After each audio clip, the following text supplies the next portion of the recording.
ಎಲ್ರಿಗೂ ನಮಸ್ಕಾರ. ನಮ್ಮ ಇಂದಿನ ಗರ್ಭ ಸಂಸ್ಕಾರ ತರಗತಿಗೆ ತಮಗೆಲ್ರಿಗೂ ಕೂಡ ಆತ್ಮೀಯವಾಗಿ ಸ್ವಾಗತವನ್ನು ಕೋರ್ತಾ ಇದ್ದೇನೆ. ತಾವು ತಿಳಿದಿರುವಂತೆ ಡಾಕ್ಟರ್ ದೀಪಿಕಾ ಭಟ್ ಅವರು ನಮ್ಮ ಜೊತೆ ಇದ್ದಾರೆ. ಬಹಳ ರಿಕ್ವೆಸ್ಟ್ ಇತ್ತು, ಸೊ ಡಾಕ್ಟರ್ ಇದು ಕ್ಲಾಸ್ ತುಂಬಾ ಎಫೆಕ್ಟಿವ್ ಆಗ್ತದೆ ಅಂತ ಹೇಳಿ ಎಲ್ಲ ಪಾರ್ಟಿಸಿಪೆಂಟ್ಸ್ ಆಲ್ಮೋಸ್ಟ್ ಎಲ್ಲರೂ ಕೂಡ ಅಂದ್ಕೊಳ್ತಾ ಇರೋದ್ರಿಂದ ನಾವು ಅಂದ್ಕೊಂಡ್ವು ನೆಕ್ಸ್ಟ್ ಫೇಸ್ ಆಫ್ ಪ್ರೆಗ್ನೆನ್ಸಿ ಏನೆಲ್ಲ ವಿಷಯಗಳನ್ನ ತಿಳ್ಕೋಬೇಕು, ಸೊ ಅಥೆಂಟಿಕ್ ಆಗಿ ನಾವು ಡಾಕ್ಟರನ್ನು ಕನ್ಸಲ್ಟ್ ಮಾಡೋದು ಬೆಟರ್ ಅಂತ ನನಗೆ ಅನಿಸಿತ್ತು. ಅದಕ್ಕೋಸ್ಕರ ಡಾಕ್ಟರ್ ದೀಪಿಕಾ ಭಟ್ ಅವರನ್ನ ಕನ್ಸಲ್ಟ್ ಮಾಡಿದ್ವು. ಅವರು ಕೂಡ ತುಂಬಾ ಚೆನ್ನಾಗಿ ಪಾಸಿಟಿವ್ ಆಗಿ ರೆಸ್ಪಾಂಡ್ ಮಾಡಿದ್ರು. ನಾನು 2 ದಿನದ ಹಿಂದೆ ಅಷ್ಟೇ ಅವರಿಗೆ ಹೇಳಿದ್ದೆ, ಆದರೂ ಕೂಡ ಆನ್ ಟೈಮ್ ಅವರು ರೆಸ್ಪಾಂಡ್ ಮಾಡಿದ್ರು. ನಮ್ಮ ಜೊತೆ ಅವರು ಇಲ್ಲಿ ಸೇರಿದ್ದಾರೆ. ಸೊ ಅವರಿಗೆ ನಿಮ್ಮೆಲ್ಲರ ಪರವಾಗಿ ನಾನು ಸ್ವಾಗತವನ್ನ ಕೊಡ್ತಾ ಇದ್ದೇನೆ. Thank you madam. Okay,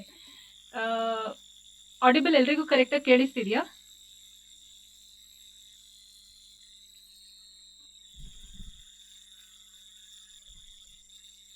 ಕೇಳ್ತಿದೆ madam.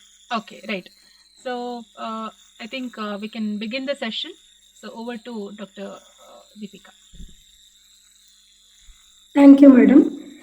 So I will start sharing my screen. Screen ಎಲ್ಲರಿಗೂ ಕಾಣಿಸ್ತಿದೆ ಅಲ್ವಾ?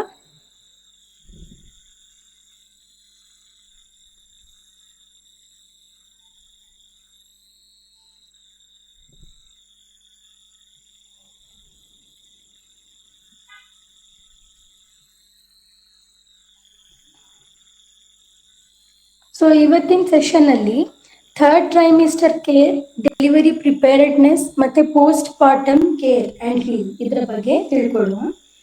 ಸೊ ಫಸ್ಟಿಗೆ, you are built to birth and female body is designed to delivery and you are capable of doing it.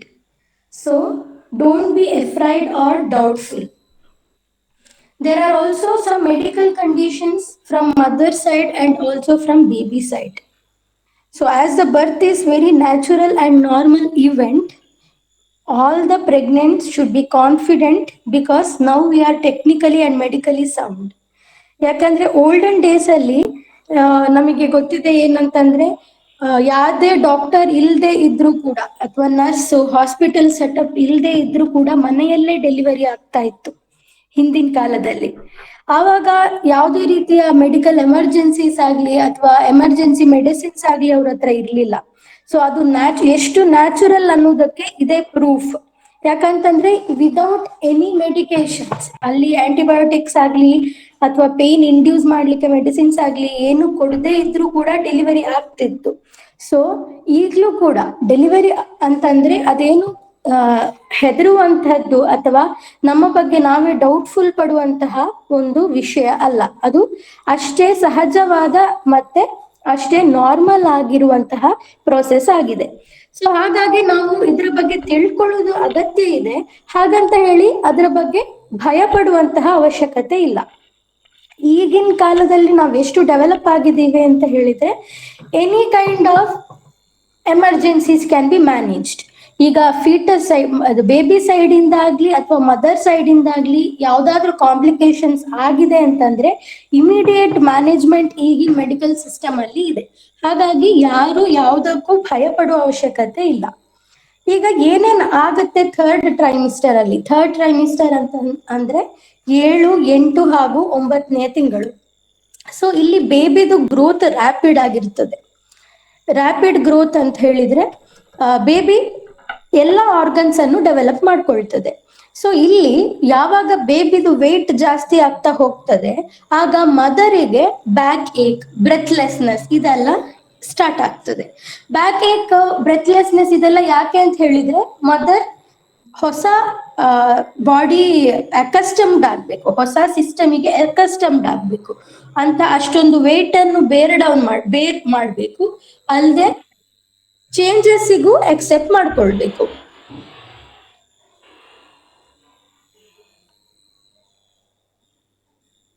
So back ache, breathlessness ಇಂತಹ ಸಮಸ್ಯೆಗಳು ಕಾಣಿಸ್ಕೊಳ್ಳುವಂಥದ್ದು ಸಹಜ.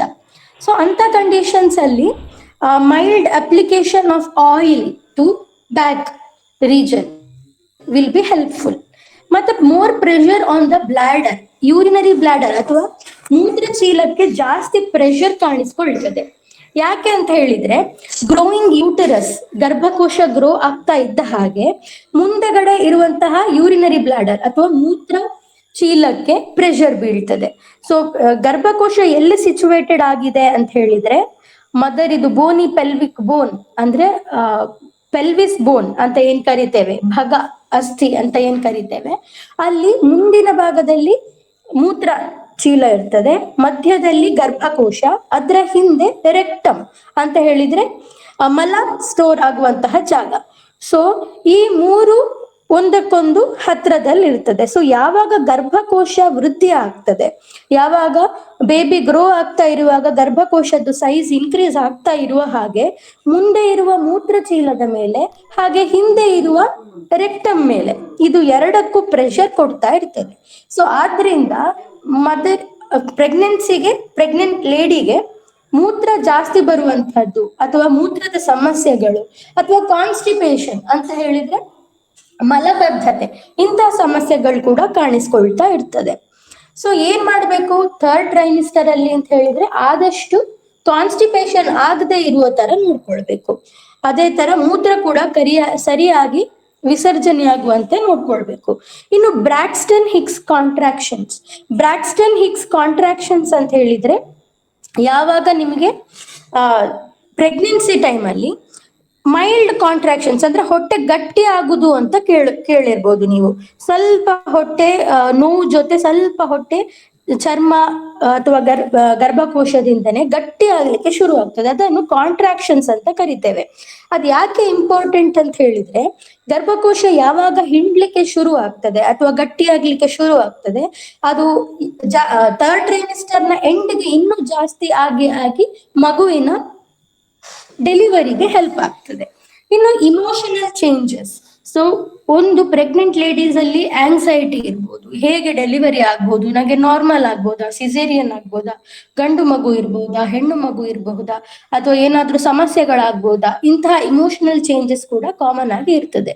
So all the pregnant ladies are to be advised to be calm and relaxed. So calm and relaxed ಆಗಿರಿ. Any condition ಅಥವಾ ಏನೇ emergency ಬಂದ್ರೂ ಕೂಡ medical care ಇದೆ ಅನ್ನುವ ಧೈರ್ಯ ಇರಬೇಕು. ಇನ್ನೊಂದು ಸೆಲ್ಫ್ ಕೇರ್ ಎಸೆನ್ಷಿಯಲ್ಸ್. ಸೊ ಏನೇನು ಮಾಡ್ಕೊಳ್ಬೇಕು ಅಂತಂದ್ರೆ balanced diet. First of all ಅವರ ಫುಡ್ ಬ್ಯಾಲೆನ್ಸ್ಡ್ ಆಗಿರ್ಬೇಕು. ಸೊ ಬ್ಯಾಲೆನ್ಸ್ಡ್ ಡಯಟ್ ಬಗ್ಗೆ ನಾವು ಹಿಂದಿನ ಸೆಷನ್ ಅಲ್ಲಿ ಡಿಸ್ಕಸ್ ಮಾಡಿದ್ದೇವೆ. ಅಂದ್ರೆ short meals but frequent meals ಅದು ಇಂಪಾರ್ಟೆಂಟ್. ಅಂದ್ರೆ ಒಂದೇ ಸಲ ಜಾಸ್ತಿ ತಿನ್ನುವ ಬದಲು ಸ್ವಲ್ಪನೇ ಗ್ಯಾಪ್ ಕೊಟ್ಟು ತಿನ್ನುವಂತಹದ್ದು ಇಂಪಾರ್ಟೆಂಟ್. ಅಲ್ಲದೆ ಅಡೆಕ್ವೇಟ್ ಆಗಿ ಹೈಡ್ರೇಟೆಡ್ ಆಗಿರ್ಬೇಕು. ಆಲ್ಮೋಸ್ಟ್ 3 ಲೀಟರ್ಸ್ ಅಷ್ಟು ಫ್ಲೂಯಿಡ್ಸ್ ತಗೊಂಡ್ರೆ ಒಳ್ಳೇದು. ಮತ್ತೆ ಸ್ಲೀಪ್ 7 ರಿಂದ 8 ಗಂಟೆ ಹೊತ್ತು ಕಾಮ್ ಆಗಿ ನಿದ್ದೆ ಮಾಡುವಂತಹದ್ದು ಕೂಡ ತುಂಬಾ ಇಂಪಾರ್ಟೆಂಟ್ ಆಗಿರ್ತದೆ. So if you stay calm, your baby's emotion will also be better. So mother's calmness or mind setup is also very important. So third trimester ಅಲ್ಲಿ ಮಗುವಿನ ಬ್ರೈನ್ ಮತ್ತೆ ಬೋನ್ಸ್ ತುಂಬಾ ಬೇಗ ಡೆವಲಪ್ ಆಗ್ತಾ ಇರ್ತದೆ. ಸೊ ಅಂತ ಕಂಡೀಷನ್ಸ್ ಅಲ್ಲಿ ಅದಕ್ಕೆ ಬೇಕಾಗುವಂತಹ ಫುಡ್ ಸಪ್ಲಿಮೆಂಟ್ಸ್ ಕೂಡ ತಗೊಳ್ಳೋದು ತುಂಬಾ ಇಂಪಾರ್ಟೆಂಟ್. ಸೊ ಯಾವ ತರ ಫುಡ್ ಇರಬೇಕು ಅನ್ನೋದನ್ನು ಮುಂದಿನ ಸ್ಲೈಡ್ಸ್ ಅಲ್ಲಿ ತಿಳಿಸ್ಕೊಡ್ತೇನೆ. ಹಾಗೆ ಆದಷ್ಟು ಸ್ಟ್ರೆಸ್ ಅನ್ನು ಅವಾಯ್ಡ್ ಮಾಡುವಂಥದ್ದು ತುಂಬಾ ಇಂಪಾರ್ಟೆಂಟ್. ಇನ್ನು stretch marks. So third trimester beginning ಇಂದನೇ ನಿಮಗೆ ಸ್ಟ್ರೆಚ್ ಮಾರ್ಕ್ಸ್ ಕಾಣಿಸ್ಕೊಳ್ಳೋದು ಶುರು ಆಗುತ್ತೆ. ಸೊ ಯಾವಾಗ ಫೀಟಸ್ ಸೈಜ್ ಅಲ್ಲಿ ಇನ್ಕ್ರೀಸ್ ಆಗ್ತಾ ಹೋಗ್ತದೆ, ಸ್ಕಿನ್ ಸ್ಟ್ರೆಚ್ ಆಗೋದ್ರಿಂದ ಸ್ಟ್ರೆಚ್ ಮಾರ್ಕ್ಸ್ ಗಳು ಶುರು ಆಗ್ತದೆ. ಸೊ ಇದಕ್ಕೆ ಆಯುರ್ವೇದದಲ್ಲಿ ಹಲವಾರು ಮೆಡಿಸಿನ್ಸ್ ಗಳನ್ನು ಹೇಳಿದ್ದಾರೆ, ಹಲವಾರು ಲೇಪಗಳನ್ನು ಹೇಳಿದ್ದಾರೆ. ಅದರಲ್ಲಿ ಒಂದು ಏನು ಅಂತ ಹೇಳಿದ್ರೆ ಯಷ್ಟಿಮದ್ದು ತೈಲ ಅನ್ನೋದು ಮಾರ್ಕೆಟ್ ನಲ್ಲಿ ಲಭ್ಯ ಇರ್ತದೆ. ಸೊ ಯಷ್ಟಿಮದ್ದು ತೈಲವನ್ನು ಸ್ವಲ್ಪ ವಾರ್ಮ್ ಮಾಡಿಕೊಂಡು ಥರ್ಡ್ ಟ್ರೈಮಿಸ್ಟರ್ ನ ಸ್ಟಾರ್ಟಿಂಗ್ ಇಂದ ಅಪ್ಲೈ ಮಾಡ್ತಾ ಬಂದ್ರೆ, ದಿನಕ್ಕೊಂದು 2 ಸರಿ ಅಥವಾ 3 ಸರಿ ಅಪ್ಲೈ ಮಾಡ್ತಾ ಬಂದ್ರೆ ಆದಷ್ಟು ನೀವು ಸ್ಟ್ರೆಚ್ ಮಾರ್ಕ್ಸ್ ಅನ್ನು ಅವಾಯ್ಡ್ ಮಾಡಬಹುದು. ನೆಕ್ಸ್ಟ್ ಯಾವ ತರ ಡಯಟ್ ಇರಬೇಕು ಅಂತ ಹೇಳಿದ್ರೆ ಆದಷ್ಟು ಡೇಟ್ಸ್ ಅಂದ್ರೆ ಖರ್ಜೂರವನ್ನು ಇನ್ಕ್ಲೂಡ್ ಮಾಡಿ ಡಯಟ್ ಅಲ್ಲಿ. ನಾನು ಪ್ರೀವಿಯಸ್ ಕ್ಲಾಸ್ ಅಲ್ಲಿ ತಿಳಿಸಿದ ಹಾಗೆ ಸ್ನಾಕ್ಸ್ ಟೈಮ್ ಅಲ್ಲಿ ಬೆಳಿಗ್ಗೆ ಹೊತ್ತಲ್ಲಿ ಆಗಿರ್ಬೋದು ಅಥವಾ ಸಂಜೆ ಹೊತ್ತಲ್ಲಿ ಆಗಿರಬಹುದು. ಸ್ನಾಕ್ಸ್ ಟೈಮಲ್ಲಿ ಖರ್ಜೂರವನ್ನು ಇನ್ಕ್ಲೂಡ್ ಮಾಡಿ. ಸೊ ವಾರ್ಮ್ ಮಿಲ್ಕ್ ಅದ್ರ ಜೊತೆ ಸ್ವಲ್ಪ ಏಲಕ್ಕಿ, ತುಪ್ಪ ಇದನ್ನೆಲ್ಲ ಹಾಕಿ ಕುಡಿಯುವಂತದ್ದು ತುಂಬಾ ಇಂಪಾರ್ಟೆಂಟ್ ಆಗಿರ್ತದೆ. ನಿಮ್ಗೆ ಆಲ್ರೆಡಿ ತಿಳಿದಿರಬಹುದು, ಲೇಬರ್ ಟೈಮಲ್ಲಿ ವೆಜೈನಲ್ ಕೆನಾಲ್ ಅಥವಾ ಬರ್ತ್ ಪ್ಯಾಸೇಜ್ ಅನ್ನು ದೊಡ್ಡದು ಮಾಡ್ಲಿಕ್ಕೋಸ್ಕರ ಒಂದು ಕಟ್ ಕೊಡ್ತೇವೆ. ಅದಕ್ಕೆ ಎಪಿಸಿಯೋಟಮಿ ಅಂತ ಕರಿತೇವೆ. ಯಾವಾಗ ಮಗುವಿನ ತಲೆ ವೆಜೈನದಿಂದ ಹೊರಗೆ ಬರ್ಬೇಕು, ಅವಾಗ ಪ್ಯಾಸೇಜ್ ಎಡಿಕ್ವೇಟ್ ಇಲ್ಲ ಅಂತ ಹೇಳಿದ್ರೆ ಒಂದು ಎಪಿಸಿಯೋಟಮಿ ಅನ್ನುವ ಕಟ್ ಕೊಡ್ತೇವೆ. ಸೊ ಆ ಕಟ್ ಹೀಲ್ ಆಗ್ಬೇಕು ಅಂತ ಹೇಳಿ ಸ್ಟಿಚ್ ಹಾಕ್ತೇವೆ ನಂತರ. ಸೊ ಆ ಸ್ಟಿಚ್ ಅಥವಾ ಕಟ್ ಹೀಲ್ ಆಗ್ಬೇಕು ಅಂತ ಹೇಳಿದ್ರೆ ಅದಕ್ಕೆ ಮೊದಲೇ ಬಾಡಿಗೆ ಹೀಲಿಂಗ್ ಕೆಪಾಸಿಟಿ ಬಂದಿರಬೇಕು. ಸೊ ಡೈಲಿ ಹಾಲು, ತುಪ್ಪ ಮತ್ತೆ ಅದಕ್ಕೆ ಸ್ವಲ್ಪ ಏಲಕ್ಕಿ ಹಾಕೊಂಡ್ರೆ ತಗೊಳ್ಳಿಕ್ ತುಂಬಾ ಈಸಿ ಆಗ್ತದೆ. ಸೊ ಪ್ಯಾಲೆಟೇಬಲ್ ಇರ್ತದೆ. ಸೊ ಅದನ್ನು ಡೈಲಿ ತಗೊಳ್ಳೋದ್ರಿಂದ ಹೀಲಿಂಗ್ ಕೆಪಾಸಿಟಿ ಜಾಸ್ತಿ ಆಗ್ತದೆ. ಅಲ್ಲದೆ ಪ್ರತಿದಿನ ನಾವು ಕುಕ್ ಮಾಡ್ಲಿಕ್ಕೆ ಒಗ್ಗರಣೆಗಾಗ್ಲಿ ಅಥವಾ ಬೇಯಿಸ್ಲಿಕ್ಕಾಗ್ಲಿ ಏನು ಆಯಿಲ್ ಯೂಸ್ ಮಾಡ್ತೇವೆ ಅದ್ರ ಬದಲು ತುಪ್ಪ ಯೂಸ್ ಮಾಡಿದ್ರೆ ತುಂಬಾ ಒಳ್ಳೇದು ಪ್ರೆಗ್ನೆನ್ಸಿಯಲ್ಲಿ. ಯಾಕಂದ್ರೆ ತುಪ್ಪಕ್ಕೆ ಹಲವಾರು ಗುಣಗಳಿದೆ. ಸೊ ಅದು ಪಿತ್ತ ಶಮನ ಮಾಡ್ತದೆ. ಅಲ್ಲದೆ ಬ್ರೈನಿಗೆ ತುಂಬಾ ಒಳ್ಳೇದು. ನಿಮ್ದು ಬ್ರೈನಿಗಾಗ್ಲಿ, ಮದರ್ ಬ್ರೈನಿಗಾಗ್ಲಿ ಅಥವಾ ಫೀಟಸ್ ಅಥವಾ ಬೇಬಿದು ಬ್ರೈನಿಗಾಗ್ಲಿ ತುಂಬಾ ಹೆಲ್ಪ್ ಆಗಿರ್ತದೆ. ಅಲ್ಲದೆ ಹಾರ್ಮೋನ್ಸ್ ಇದು ಬ್ಯಾಲೆನ್ಸಿಗಾಗ್ಲಿ ಅಥವಾ ಪಿತ್ತ ರಿಲೇಟೆಡ್ ಎನಿ ಕಂಡೀಷನ್ಸಿಗೆ ತುಪ್ಪ ತುಂಬಾ ಹೆಲ್ಪ್ ಮಾಡ್ತದೆ. So daily pure ghee consumption is highly recommended. ಇನ್ನು ಬ್ರೇಕ್ಫಾಸ್ಟಿಗೆ ಏನೇನ್ ತಗೊಳ್ಬಹುದು? ಉಪ್ಮಾ, ರೈಸ್, ಇಡ್ಲಿ, ದೋಸಾ ಇದ್ಯಾವುದು ಫುಡ್ ನೀವು ತಗೊಳ್ಬಹುದು. ಅದ್ರ ಜೊತೆ 3 ರಿಂದ 4 ನೈಟ್ ಪೂರ್ತಿ ಬಾದಾಮಿ ಅಥವಾ ಡ್ರೈ ಫ್ರೂಟ್ಸ್ ನೆನೆಸಿ ಇಟ್ಟು ತಿನ್ನೋದ್ರಿಂದ ತುಂಬಾ ಹೆಲ್ಪ್ ಆಗ್ತದೆ. ಸೊ ಡ್ರೈ ಫ್ರೂಟ್ಸ್ ಅನ್ನು ರಾತ್ರಿ ಪೂರ್ತಿ ನೆನೆಸಿಡೋದ್ರಿಂದ ಅದು ಈಸಿಲಿ ಡೈಜೆಸ್ಟೇಬಲ್ ಆಗಿರ್ತದೆ. ಅಲ್ಲದೆ ಹೈ ನ್ಯೂಟ್ರಿಯೆಂಟ್ ಸಪ್ಲೈ ಕೂಡ ಕೊಡ್ತದೆ. Next Leh consumption. ಆಯುರ್ವೇದದಲ್ಲಿ ಭಾರ್ಗವ ಪ್ರೋಕ್ತ ರಸಾಯನ ಅನ್ನುವ ಲೇಹ ಅವೈಲೇಬಲ್ ಇರ್ತದೆ ಆಯುರ್ವೇದ ಫಾರ್ಮಸಿಗಳಲ್ಲಿ. ಅದು ಇಲ್ಲ ಅಂತ ಹೇಳಿದ್ರೆ ಸ್ವಮಾಲ ಅಂತ ಲೇಹ ಕೂಡ ಅವೈಲೇಬಲ್ ಇರ್ತದೆ. ಸೊ ನೀವು ಲೇಹವನ್ನು ಪ್ರತಿದಿನ ಬೆಳಿಗ್ಗೆ ಸ್ನಾಕ್ ಟೈಮ್ ಅಲ್ಲಿ 1 ಗ್ಲಾಸ್ ಹಾಲ್ ಜೊತೆ 1/2 ಚಮಚ ಲೇಹ ತಿನ್ನುವುದ್ರಿಂದ ನಿಮ್ಮ ಶರೀರ ಪುಷ್ಟಿಗೆ ಹಾಗೂ ಮಗುವಿನ ಬೆಳವಣಿಗೆಗೂ ತುಂಬಾ ಉಪಯುಕ್ತ ಆಗಿರ್ತದೆ. ಇನ್ನು ಶತಾವರಿ ಕ್ಷೀರಪಾಕ, ಇದರ ಪ್ರಿಪ್ರೇಷನ್ ನಾನು ಆಲ್ರೆಡಿ ನಿಮ್ಗೆ ತಿಳಿಸಿಕೊಟ್ಟಿದ್ದೇನೆ. ಅಂದ್ರೆ ಹಾಲ್ ಜೊತೆ 1 ಗ್ಲಾಸ್ ಹಾಲಲ್ಲಿ 1/2 ಚಮಚದಷ್ಟು ಶತಾವರಿ ಚೂರ್ಣವನ್ನು ಬೆರೆಸಿ ಒಂದ್ ಸ್ವಲ್ಪ ನೀರ್ ಹಾಕಿ ಆ ನೀರು ಬತ್ತುವ ತನಕ ಕುದಿಸಿ ಅದನ್ನು ಡೈಲಿ ಬೆಳಗ್ಗೆ ಕುಡಿಯುವುದ್ರಿಂದ ತುಂಬಾ ಉಪಯೋಗಗಳಿದೆ. ಅಂದ್ರೆ ಡೆಲಿವರಿ ಆದ್ಮೇಲೆ ಹಾಲನ್ನು ಜಾಸ್ತಿ ಮಾಡ್ಲಿಕ್ಕೂ ಕೂಡ ಇದು ಹೆಲ್ಪ್ ಆಗ್ತದೆ. ಮಗುವಿನ ಬೆಳವಣಿಗೆಗೆ ಹಾಗೂ ಅಮ್ಮನ ಶರೀರದ ಬೆಳವಣಿಗೆಗೂ ತುಂಬಾ ಹೆಲ್ಪ್ ಆಗ್ತದೆ. ಇನ್ನು ಲಂಚ್ ಟೈಮ್ ಅಲ್ಲಿ ಮಧ್ಯಾಹ್ನಕ್ಕೆ ರೈಸ್, ದಾಲ್, ಲೀಫಿ ವೆಜಿಟೇಬಲ್ಸ್, ಚಪಾತಿ ಅಥವಾ ತುಪ್ಪ ಇದೆಲ್ಲನೂ ತಗೊಳ್ಬಹುದು. ಸೊ ಡಿನ್ನರ್ ಅಲ್ಲಿ ಸೂಪ್, ಕಿಚಡಿ ಮತ್ತೆ ರೈಸ್, ದಾಲ್, ವೆಜಿಟೇಬಲ್ಸ್ ಇದೆಲ್ಲ ತಗೊಳ್ಬಹುದು. ಸೊ ಏನೇನ್ ವೆಜಿಟೇಬಲ್ಸ್ ತಿನ್ಬಹುದು ಅಂತ ಹೇಳಿದ್ರೆ bottle gourd, ridge gourd, ash gourd, ladies finger, red pumpkin, potato, bitter gourd, spinach, ಬಸಳೆ, ಫೆನುಗ್ರೀಕ್, ಮೆಂತೆ ಸೊಪ್ಪು ಇದೆಲ್ಲಾನು ತಗೊಳ್ಬಹುದು. ಹಾಗೂ ಯಾವ್ದೆಲ್ಲ ವೆಜಿಟೇಬಲ್ಸ್ ಅವಾಯ್ಡ್ ಮಾಡಬಹುದು ಅಂತ ಹೇಳಿದ್ರೆ ಸ್ವೀಟ್ ಪೊಟ್ಯಾಟೊ, ಮರಗೆಣಸು ಅಂತ ಏನ್ ಕರಿತೇವೆ, ಅಥವಾ ಮಶ್ರೂಮ್ಸ್ ಇದೆಲ್ಲ ತುಂಬಾ ಡೈಜೆಷನ್ಗೆ ಡಿಫಿಕಲ್ಟ್ ಆಗಿರ್ತದೆ. ಅಲ್ಲದೆ ಕ್ಯಾಪ್ಸಿಕಮ್ ಆಗ್ಲಿ ಅಥವಾ ಚಿಕ್ಕ ಆನಿಯನ್ಸ್ ಏನ್ ಬರ್ತದೆ ಇದೆಲ್ಲ ಪಿತ್ತವನ್ನು ಜಾಸ್ತಿ ಮಾಡುವಂತದ್ದಾಗಿರ್ತದೆ. ಸೊ ಇಂಥದನ್ನೆಲ್ಲ ಆದಷ್ಟು ಅವಾಯ್ಡ್ ಮಾಡಿದ್ರೆ ಒಳ್ಳೇದು. ಮತ್ತೆ ತುಂಬಾ ಸ್ಪೈಸ್ಡ್ ಆಗಿರುವಂತ ಅಥವಾ ತುಂಬಾ ಗ್ರೇವಿಯಿಂದ ಮಾಡಿರುವಂತಹ ಫುಡ್ ಇಂಥದನ್ನೆಲ್ಲ ಅವಾಯ್ಡ್ ಮಾಡೋದು ಒಳ್ಳೇದು. ಸೊ ಆಯುರ್ವೇದದಲ್ಲಿ ಏನ್ ಹೇಳಿದ್ದಾರೆ ಅಂತ ಹೇಳಿ ಮಧುರ ಅಂದ್ರೆ ಸ್ವೀಟ್ ಇರುವಂತಹ ಹಾಗೂ ಸ್ನಿಗ್ಧ ಅಂದ್ರೆ ತುಪ್ಪ, ಎಣ್ಣೆ ಮುಂತಾದ ಪದಾರ್ಥಗಳಿಂದ ಕೂಡಿರುವಂತಹ ಹಾಗೂ ಬಿಸಿ ಪದಾರ್ಥಗಳನ್ನು ತಗೊಳ್ಬೇಕು 3rd ಟ್ರೈಮಿಸ್ಟರ್ ಅಲ್ಲಿ. ಏನೇನ್ ಅವಾಯ್ಡ್ ಮಾಡ್ಬೇಕು ಅಂತ ಹೇಳಿದ್ರೆ ಸ್ಪೈಸಿ ಅಥವಾ ಖಾರ ಇರುವಂತಹ ಫುಡ್, ಡ್ರೈ ಇರುವಂತಹ ಫುಡ್ ಅಥವಾ ಕೋಲ್ಡ್ ಇರುವಂತಹ ಫುಡ್ ಅನ್ನು ಅವಾಯ್ಡ್ ಮಾಡಿದ್ರೆ ಒಳ್ಳೇದು. ಸೊ ಈ ಸ್ಪೈಸ್ ಅಥವಾ ಗ್ರೇವಿ ಬದಲು ಏನ್ ತಗೊಳ್ಬಹುದು?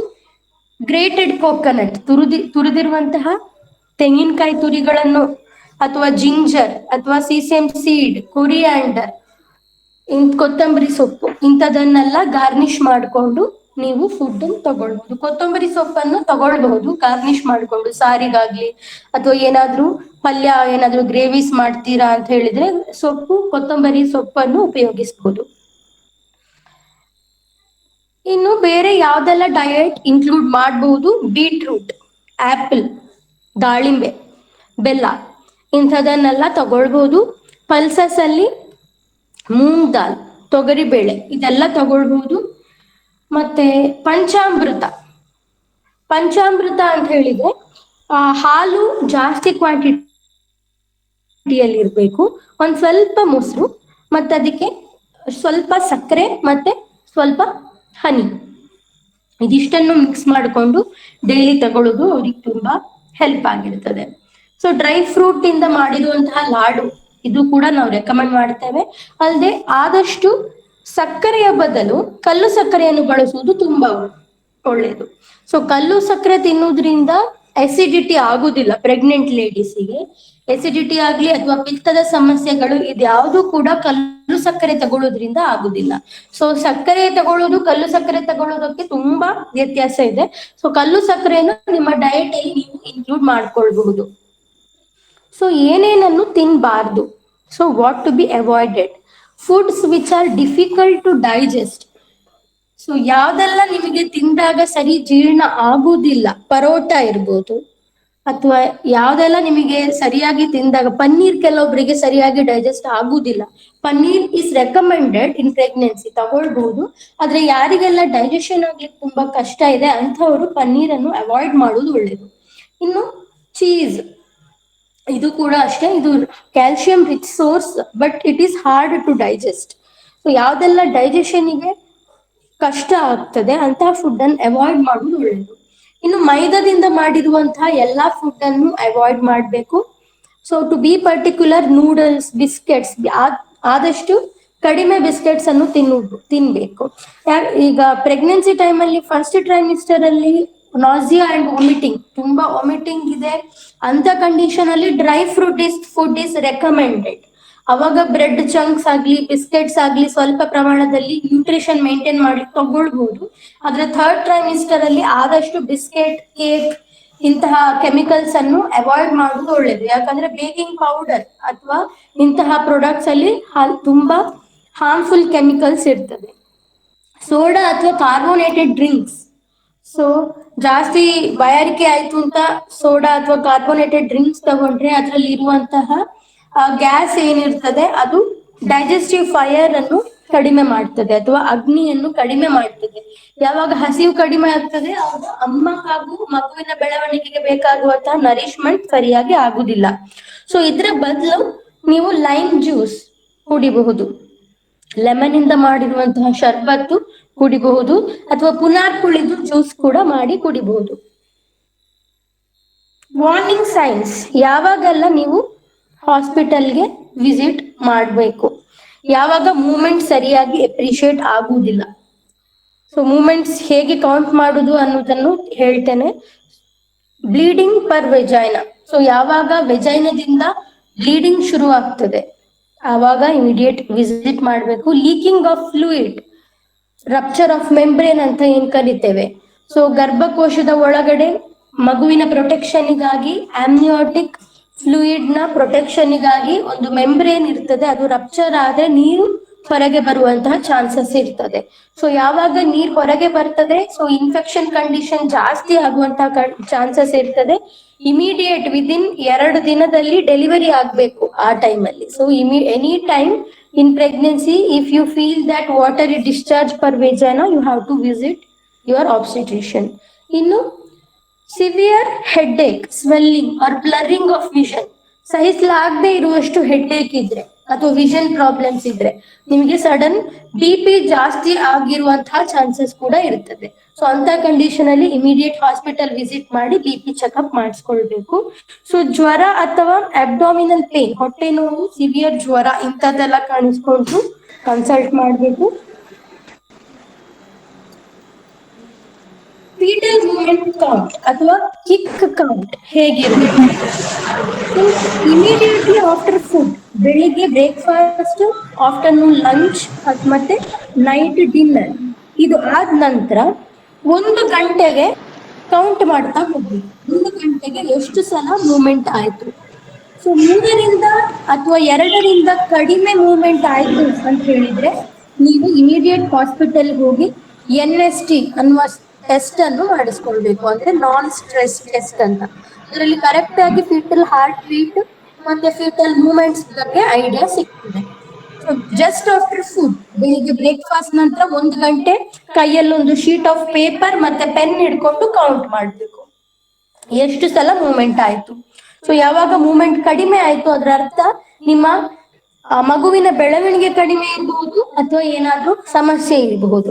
ಸೊ ಇಮಿಡಿಯೇಟ್ ಹಾಸ್ಪಿಟಲ್ ಹೋಗಿ ಚೆಕ್ಅಪ್ ಮಾಡಿಸ್ಕೊಳ್ಬೇಕಾಗ್ತದೆ. ನೆಕ್ಸ್ಟ್ ಎಕ್ಸರ್ಸೈಸ್ ಅಂಡ್ ಮೊಬಿಲಿಟಿ, ಇದು ಥರ್ಡ್ ಟ್ರೈಮಿಸ್ಟರ್ ಅಲ್ಲಿ one of the important point. Walking 30 minutes per day. So daily walk ಮಾಡೋದ್ರಿಂದ ಈಸಿ ನಾರ್ಮಲ್ ಡೆಲಿವರಿ ಆಗ್ಲಿಕ್ಕೆ ಹೆಲ್ಪ್ ಆಗ್ತದೆ.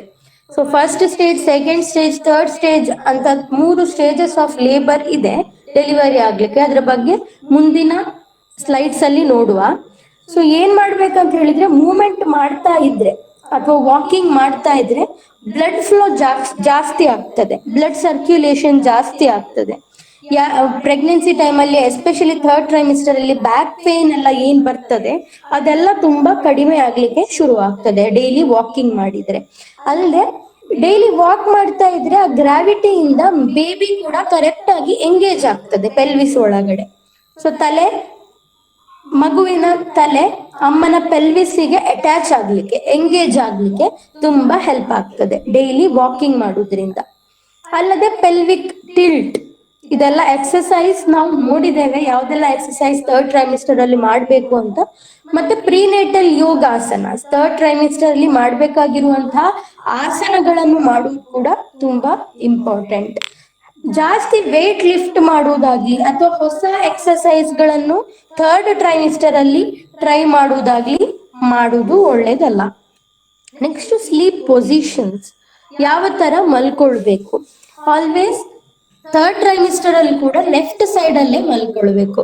ಸೊ ಲೆಫ್ಟ್ ಸೈಡ್ ಅಲ್ಲಿ ಟಿಲ್ಟ್ ಆಗಿ ಮಲ್ಕೊಳ್ಳುವಾಗ ಕಾಲುಗಳೆರಡು ತುಂಬಾ ಡಿಸ್ಕಂಫರ್ಟ್ ಆಗ್ತಾ ಇದೆ ಅಂತಂದ್ರೆ ನಡುವಲ್ಲಿ ದಿಂಬು ಕೂಡ ಇಟ್ಕೊಳ್ಬಹುದು. 2 ಕಾಲುಗಳ ಮಧ್ಯೆ ದಿಂಬು ಇಟ್ಕೊಂಡು ಎಡದ ಕಡೆ ತಿರುಗಿ ಮಲ್ಕೊಳ್ಬಹುದು. ಸೊ ಆದಷ್ಟು ಬ್ಯಾಕ್ ಅಲ್ಲಿ ಅಥವಾ ಬೆನ್ನಿನ ಮೇಲೆ ಮಲಗುವುದನ್ನು ಅವಾಯ್ಡ್ ಮಾಡಬೇಕು. ಲೆಫ್ಟ್ ಸೈಡ್ ಮಲಗುವುದ್ರಿಂದ ಬ್ಲಡ್ ಫ್ಲೋ ತುಂಬಾ ಚೆನ್ನಾಗಿ ಆಗ್ತದೆ ಬೇಬಿದು ಬ್ಲಡ್ ಸರ್ಕ್ಯುಲೇಷನ್ ತುಂಬಾ ಚೆನ್ನಾಗಿ ಆಗ್ತದೆ. ಅಲ್ಲದೆ ಕಾಲಲ್ಲಿ ಊತ ಅಥವಾ ಅಮ್ಮನಿಗೆ ಊತ ಎಲ್ಲ ಕಾಣಿಸ್ಕೊಳ್ಳುವುದು ಕೂಡ ಕಮ್ಮಿ ಆಗ್ತದೆ. ನೆಕ್ಸ್ಟ್ ಬರ್ತ್ ಪ್ರಿಪೇರ್ಡ್ನೆಸ್, ಯಾವ ತರ ಡೆಲಿವರಿಗೆ ಪ್ರಿಪೇರ್ ಆಗ್ಬೇಕು. ಸೊ ಫಸ್ಟ್ ಆಫ್ ಆಲ್ ಯಾವ ಹಾಸ್ಪಿಟಲ್ ಅಲ್ಲಿ ಡೆಲಿವರಿ ಆಗ್ಬೇಕು ಅನ್ನೋದನ್ನು ನೋಡಿಟ್ಕೊಳ್ಬೇಕು. ಎಮರ್ಜೆನ್ಸಿ ನಂಬರ್ಸ್, ಕಾಂಟ್ಯಾಕ್ಟ್ ನಂಬರ್ಸ್ ನಿಮ್ ಕೈಯಲ್ಲಿ ಇರ್ಬೇಕು. ಸೊ ನಿಮ್ ಆಬ್ಸ್ಟೆಟ್ರಿಷಿಯನ್ ಯಾರ ಹತ್ರ ಕನ್ಸಲ್ಟ್ ಮಾಡ್ತಿದ್ದೀರಾ ಅವ್ರ ನಂಬರ್ ನಿಮ್ ಹತ್ರ ಇರ್ಲೇಬೇಕು. ಸೊ ಇಮಿಡಿಯೇಟ್ ನಿಮ್ಗೆ ಏನಾದ್ರೂ ಈ ತರ ವಾಟರ್ ಬ್ರೇಕ್ ಆಯ್ತು ಅಥವಾ ಬ್ಲಡ್ ಬ್ಲೀಡಿಂಗ್ ಆಗ್ತಾ ಇದೆ ಅಂತೆಲ್ಲ ಜೋರು ಪೇನ್ ಸ್ಟಾರ್ಟ್ ಆಯ್ತು ಸಡನ್ ಆಗಿ, ಇಂಥದ್ದೆಲ್ಲ ಇದ್ದಾಗ ಅವರಿಗೊಂದು ತಿಳಿಸ್ಲಿಕ್ಕೆ ಬೇಕಾಗ್ತದೆ, ನಮ್ಮ ಹಾಸ್ಪಿಟಲ್ಗೆ ಬರ್ತಾ ಇದ್ದೇವೆ ಅನ್ನೋದನ್ನು ತಿಳಿಸ್ಲಿಕ್ಕೆ. ಮತ್ತೆ ಹಾಸ್ಪಿಟಲ್ಗೆ ತಗೊಂಡು ಹೋಗುವಂತಹ ವಸ್ತುಗಳನ್ನೆಲ್ಲ ರೆಡಿ ಮಾಡಿಕೊಳ್ಬೇಕು. ಅಲ್ಲದೆ ಲೇಬರ್ ಅಲ್ಲಿ ಏನು ಸೈನ್ಗಳಿರ್ತದೆ ಅನ್ನೋದು ನಿಮ್ಗೆ ಗೊತ್ತಿರ್ಬೇಕು. ನಾವು ಅದನ್ನು ಕಮಿಂಗ್ ಸ್ಲೈಡ್ಸ್ ಅಲ್ಲಿ ನೋಡುವ ಏನೇನು ಲೇಬರ್ ಸೈನ್ಸ್ ಗಳಿದೆ ಅಂತ. ಮತ್ತೆ ಟ್ರಾನ್ಸ್ಪೋರ್ಟ್ ಅರೇಂಜ್ಮೆಂಟ್ ಕೂಡ ರೆಡಿ ಇರಬೇಕು. ಯಾವ್ದಾದ್ರು ಗಾಡಿ, ನಿಮ್ಮ ಓನ್ ವೆಹಿಕಲ್ ಇದ್ರೆ ಅದು, ಅಥವಾ ಯಾವ್ದಾದ್ರು ಒಂದು ವೆಹಿಕಲ್ ನ ರೆಡಿ ಇಟ್ಕೊಳ್ಬೇಕು. ಎನಿ ಟೈಮ್ ನಾವು ಕಾಲ್ ಮಾಡಿದ್ರೆ ಅವೈಲೇಬಲ್ ಇರಿ ಅನ್ನೋದನ್ನು ಅವರಿಗೆ ತಿಳಿಸ್ಬೇಕು. ಇನ್ನೊಂದು ಬರ್ತ್ ಕಂಪ್ಯಾನಿಯನ್, ಸೊ ನಿಮ್ ಜೊತೆ ಯಾರಾದ್ರೂ ಹಾಸ್ಪಿಟಲ್ಗೆ ನಿಮ್ ಜೊತೆ ಬರ್ಬೇಕು. ಈ ತರ ನೀವು ಡೆಲಿವರಿಗೆ ಪ್ರಿಪೇರ್ ಆಗಿದ್ರೆ ನಿಮಗೆ ಯಾವುದೇ ರೀತಿಯ ಭಯ ಆಗುವಂತ ಅವಶ್ಯಕತೆ ಇರುವುದಿಲ್ಲ. ಅಲ್ಲದೆ ನಿಮ್ ಡೆಲಿವರಿ ತುಂಬಾ ಸೇಫ್ ಆಗಿ ಆಗುವ ಚಾನ್ಸಸ್ ಕೂಡ ಇರ್ತದೆ. ಇನ್ನು ಏನೇನ್ ತಗೊಳ್ಬೇಕು ಅಂತ ಹೇಳಿದ್ರೆ, ನೀವು ಥರ್ಡ್ ಟ್ರೈಮಿಸ್ಟರ್ ಎಂಡಿಂಗ್ ಅಲ್ಲಿ ಬಂದ ಹಾಗೆ ನಿಮ್ಮ ಪೀರಿಯಡ್ಸ್ ಟೈಮ್ ಅಲ್ಲಿ ಏನ್ ಯೂಸ್ ಮಾಡ್ತೀರಾ ಪ್ಯಾಡ್, ಅದು ರೆಡಿ ಇಟ್ಕೊಳ್ಳಿ. ಯಾಕಂತ ಹೇಳಿದ್ರೆ ಡೆಲಿವರಿ ಆದ ತಕ್ಷಣ 1 ವಾರ ತುಂಬಾ ಬ್ಲೀಡಿಂಗ್ ಆಗ್ತಾ ಇರ್ತದೆ. ಸೊ ಸ್ಯಾನಿಟರಿ ಪ್ಯಾಡ್ಸ್ ಗಳು ಹಾಗೂ ಬಟ್ಟೆಗಳು. ಸೊ ಡೆಲಿವರಿ ಟೈಮ್ ಅಲ್ಲಿ ಮಗುವನ್ನು ರ್ಯಾಪ್ ಮಾಡ್ಲಿಕ್ಕೆ ಅಥವಾ ನಿಮಗೆ ಒಂದ್ 4-5 ಬಟ್ಟೆಗಳು, ಕಾಟನ್ ಬಟ್ಟೆಗಳು ಬೇಕಾಗ್ತದೆ. ಅಲ್ಲದೆ ಡ್ರೆಸ್ಗಳು ಮತ್ತೆ ಸಾಫ್ಟ್ ಪಿಲ್ಲೋಗಳು, ಬ್ರೆಸ್ಟ್ ಫೀಡಿಂಗ್ ಮಾಡ್ಲಿಕ್ಕೆ ಇಂತಹ ಕಂಡೀಷನ್ಸ್ ಅಲ್ಲೆಲ್ಲ ಬೇಕಾಗುವಂತಹ ಮೆಟೀರಿಯಲ್ಸ್ ಕೂಡ ರೆಡಿ ಇಟ್ಕೊಳ್ಬೇಕು. ಇನ್ನು ಯಾವ್ದೆಲ್ಲ ಸೈನ್ಸ್ ಆಫ್ ಲೇಬರ್, ಸೊ ಯಾವ್ದೆಲ್ಲ ಕಂಡೀಷನ್ಸ್ ಅಲ್ಲಿ ನೀವು ಈಗ ಇನ್ನೇನು ಡೆಲಿವರಿ ಆಗ್ತದೆ ಚೆಕ್ ಮಾಡ್ಬೋದು. Regular painful contractions, pregnancy beginning ಇಂದ ಹೊಟ್ಟೆ ಗಟ್ಟಿ ಆಗೋದು ನಿಮ್ಗೆ ಎಕ್ಸ್ಪೀರಿಯನ್ಸ್ ಆಗ್ತದೆ. ಅರೌಂಡ್ 5 ಮಂತ್ ಆಗುವಾಗ, 5ನೇ ತಿಂಗಳಾಗುವಾಗ ಫೀಟಲ್ ಮೂವ್ಮೆಂಟ್ ಗೊತ್ತಾಗ್ಲಿಕ್ಕೆ ಶುರು ಆಗ್ತದೆ. ಸೊ ಮೂವ್ಮೆಂಟ್ ಗೊತ್ತಾಗಿ ಒಂದ್ ಸ್ವಲ್ಪ ಟೈಮ್ ಆದ್ಮೇಲೆ ನಿಮ್ಗೆ ಹೊಟ್ಟೆ ಸ್ವಲ್ಪ ಗಟ್ಟಿ ಆಗ್ಲಿಕ್ಕೆ ಶುರು ಆಗ್ತದೆ. ಅದು ಪೇನ್ ಇರುವುದಿಲ್ಲ, ಸೊ ಸ್ವಲ್ಪ ಹೊಟ್ಟೆ ಗಟ್ಟಿ ಆಗ್ಲಿಕ್ಕೆ ಶುರು ಆಗ್ತದೆ. ಅದೇ ಥರ್ಡ್ ಟ್ರೈಮಿಸ್ಟರ್ ಎಂಡಿಂಗ್ ಅಲ್ಲಿ ಪೇನ್ಫುಲ್ ಕಾಂಟ್ರಾಕ್ಷನ್ಸ್ ಅಂತ ಹೇಳಿದ್ರೆ ಹೊಟ್ಟೆ ಗಟ್ಟಿ ಆಗುವುದರ ಜೊತೆ ಪೇನ್ ಕೂಡ ಶುರು ಆಗ್ತದೆ. ಯಾವಾಗ ಹೊಟ್ಟೆ ಗಟ್ಟಿ ಆಗ್ತಾ ಇದೆ, ಪೇನ್ ಶುರು ಆಗ್ತಾ ಇದೆ, ಆವಾಗ ಸರ್ವಿಕ್ಸ್ ಅಂತ ಏನ್ ಕರಿತೇವೆ, ಗರ್ಭಕೋಶದ ಓಪನಿಂಗ್, ಸೊ ಗರ್ಭಕೋಶದ ಓಪನಿಂಗ್ ಗೆ ಸರ್ವಿಕ್ಸ್ ಅಂತ ಕರಿತೇವೆ. ಅದರ ಓಪನಿಂಗ್ ಗೆ ಸರ್ವೈಕಲ್ ಆಸ್ ಅಂತ ಕರಿತೇವೆ. ಸೊ ಸರ್ವೈಕಲ್ ಆಸ್ 10 ಸೆಂಟಿಮೀಟರ್ ಅಷ್ಟು ದೊಡ್ಡದಾಗಬೇಕು. ಸೊ ಫಸ್ಟ್ ಅದು 1 ಫಿಂಗರ್ 2 ಫಿಂಗರ್ ಹಾಕುವಷ್ಟು ಅಷ್ಟೇ ದೊಡ್ಡದಿರ್ತದೆ ಗರ್ಭಕೋಶದ ಬಾಯಿ. ಅದು ಡೈಲೇಷನ್ ಆಗಿ ಆಗಿ ಆಗಿ ಅದರ ಡಯಾಮೀಟರ್ ಇನ್ಕ್ರೀಸ್ ಆಗಿ ಆಗಿ ಅದು 10 ಸೆಂಟಿಮೀಟರ್ ಆಗುವಷ್ಟು ದೊಡ್ಡದಾಗಬೇಕು ಡೆಲಿವರಿ ಟೈಮಲ್ಲಿ. ಸೊ ಅಂತ ಟೈಮಲ್ಲಿ ಪೇನ್ಫುಲ್ ಕಾಂಟ್ರಾಕ್ಷನ್ಸ್, ಹೊಟ್ಟೆ ಗಟ್ಟಿ ಆಗುವಂತದ್ದು, ಜಾಸ್ತಿ ನೋವು ಬರುವಂತದ್ದು, ಇಂಥದ್ದು ಕಾಣಿಸ್ಕೊಳ್ತಾ ಇರ್ತದೆ. ಯಾವಾಗ ಪೇನ್ ಜಾಸ್ತಿ ಆಗ್ತದೆ, ಸೊ ನೀವು ಅವಾಗ ತಿಳ್ಕೊಳ್ಬೇಕು ಇನ್ನೇನು ಡೆಲಿವರಿ ಟೈಮ್ ಬಂತು ಅಂತ. ವಾಟರ್ ಬ್ರೇಕಿಂಗ್, ಸಮ್ಟೈಮ್ಸ್ ಏನಾಗ್ತದೆ, ನೀವು ಹಾಸ್ಪಿಟ್ಲಿಗೆ ಅಡ್ಮಿಟ್ ಆಗ್ತೀರಿ, ಅಡ್ಮಿಟ್ ಆದ್ಮೇಲೆ ವಾಟರ್ ಬ್ರೇಕ್ ಆಗ್ತದೆ, ಅಥವಾ ಮನೆಯಲ್ಲೇ ಇದ್ದಾಗ ವಾಟರ್ ಬ್ರೇಕ್ ಆಗ್ಬೋದು. ಸೊ ಅಂತ ಕಂಡೀಷನ್ ಅಲ್ಲಿ ಡೆಲಿವರಿ 2 ದಿನದ ಒಳಗಡೆ ಆಗಿಬಿಡ್ತದೆ. ಇನ್ನು ಬ್ಲಡಿ ಶೋ ಅಂತ ಹೇಳಿದ್ರೆ ರಕ್ತ ಅಥವಾ ಹೆಪ್ಪುಗಟ್ಟಿರುವ ರಕ್ತದಂತಹ ಮೆಟೀರಿಯಲ್ ವೆಜೈನದಿಂದ ಕಾಣಿಸ್ಕೊಳ್ಳುವಂಥದ್ದು.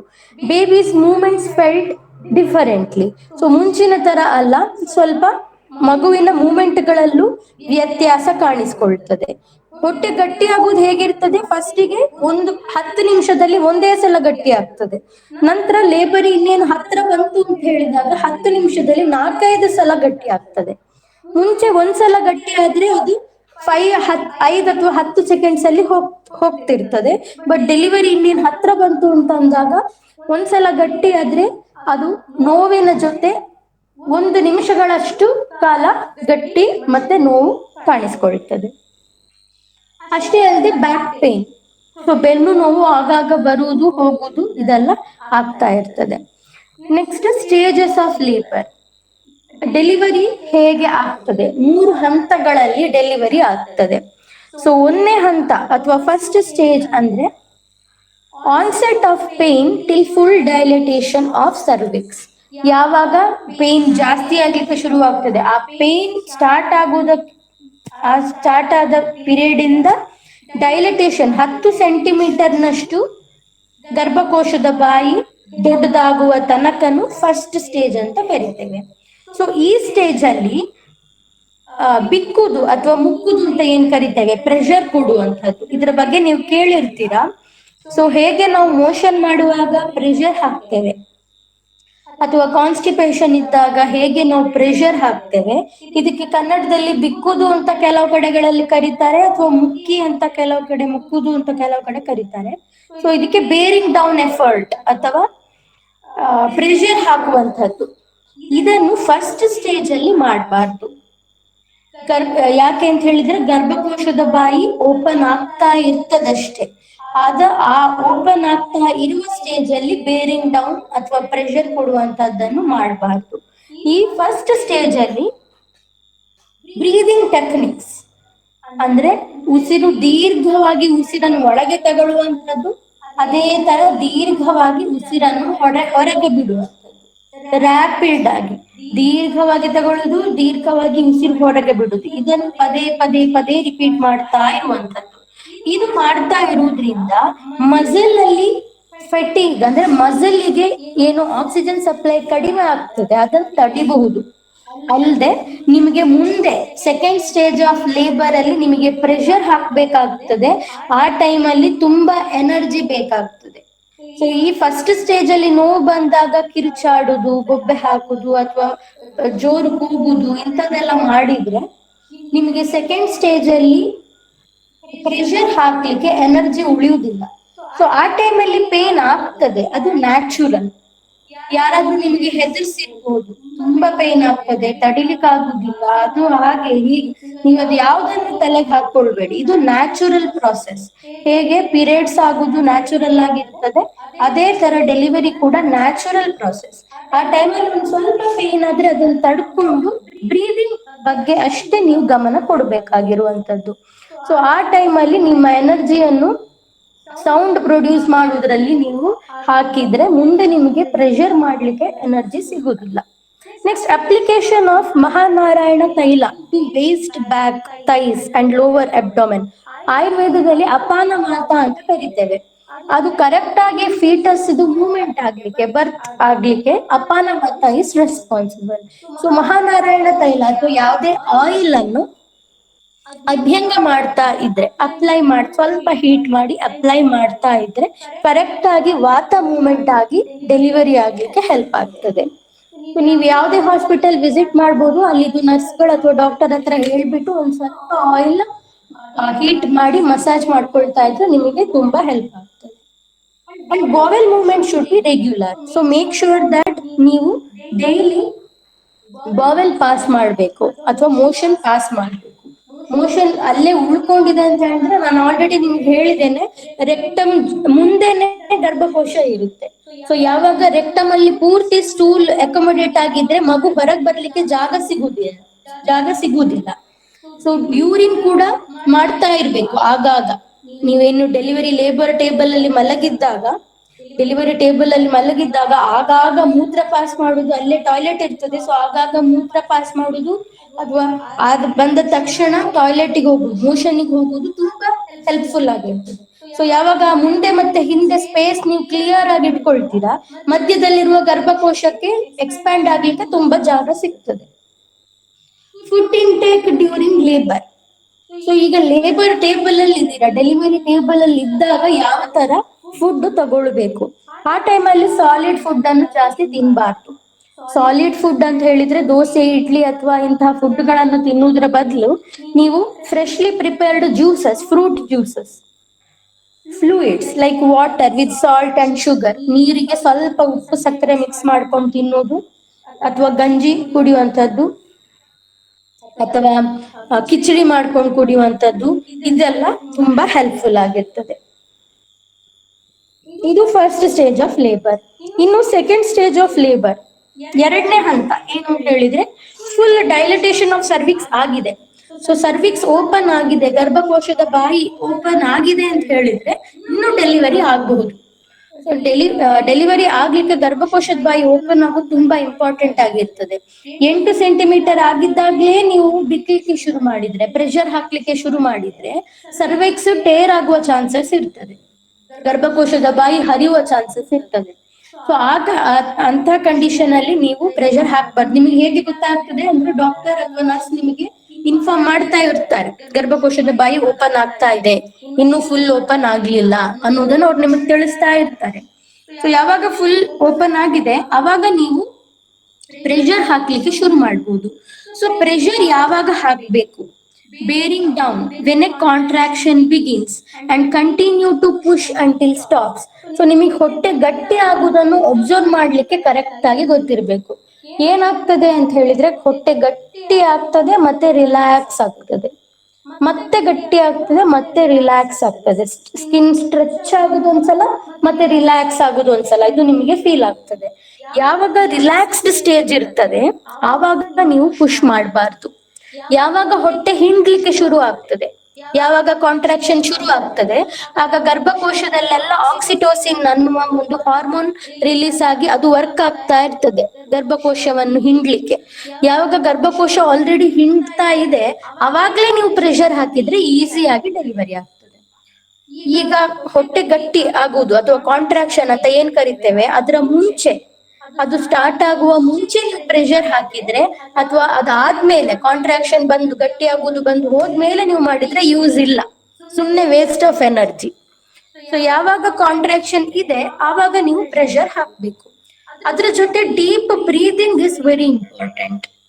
ಸೊ ನಾನು ಆಲ್ರೆಡಿ ತಿಳಿಸಿರುವ ಹಾಗೆ ನೀವು ಯಾವಾಗೆಲ್ಲ ಹೊಟ್ಟೆ ಗಟ್ಟಿ ಆಗುದಿಲ್ಲ, ಗರ್ಭಕೋಶದ ಬಾಯಿ ಫುಲ್ ಓಪನ್ ಆಗಿದೆ, ಇನ್ನು ಹೊಟ್ಟೆ ಗಟ್ಟಿ ಆಗುವಾಗ ಪ್ರೆಷರ್ ಹಾಕುದು, ಗಟ್ಟಿ ಆಗುದು ನಿಂತಾಗ ರಿಲ್ಯಾಕ್ಸ್ ಆಗುವಂತದ್ದು. ರಿಲ್ಯಾಕ್ಸ್ ಇರುವ ಟೈಮಲ್ಲಿ deep breathing is very important.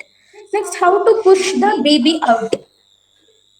So ಹೇಗೆ ನೀವು ಪ್ರೆಷರ್ ಹಾಕ್ಬೇಕು? ಲಿಥೋಟಮಿ ಪೊಸಿಷನ್, ಈ ಪೊಸಿಷನ್ ಅಲ್ಲಿ ನಿಮ್ಮನ್ನ ಮಲಗಿಸಿರ್ತಾರೆ ಟೇಬಲ್ ಮೇಲೆ, ಹೊಟ್ಟೆ ಮೇಲೆ ಕಾಲ್ ಹಾಕೊಳ್ಬೇಕು. ಹೊಟ್ಟೆ ಇರ್ತದಲ್ಲ ಅದ್ರ ಮೇಲೆ ಕಾಲ್ ಹಾಕೊಳ್ಬೇಕು, ಕೈಯಿಂದ ಕಾಲನ್ನು ಹಿಡ್ಕೊಳ್ಬೇಕು. ಇಲ್ಲಿ 2-3 ಜನ ಅವ್ರಿಗೆ ಹೆಲ್ಪ್ ಮಾಡ್ತಾ ಇದ್ದಾರೆ. ಸೊ ನೀವು ಇಂಡಿಪೆಂಡೆಂಟ್ ಆಗಿ ಇದನ್ನ ಮಾಡಬಹುದು.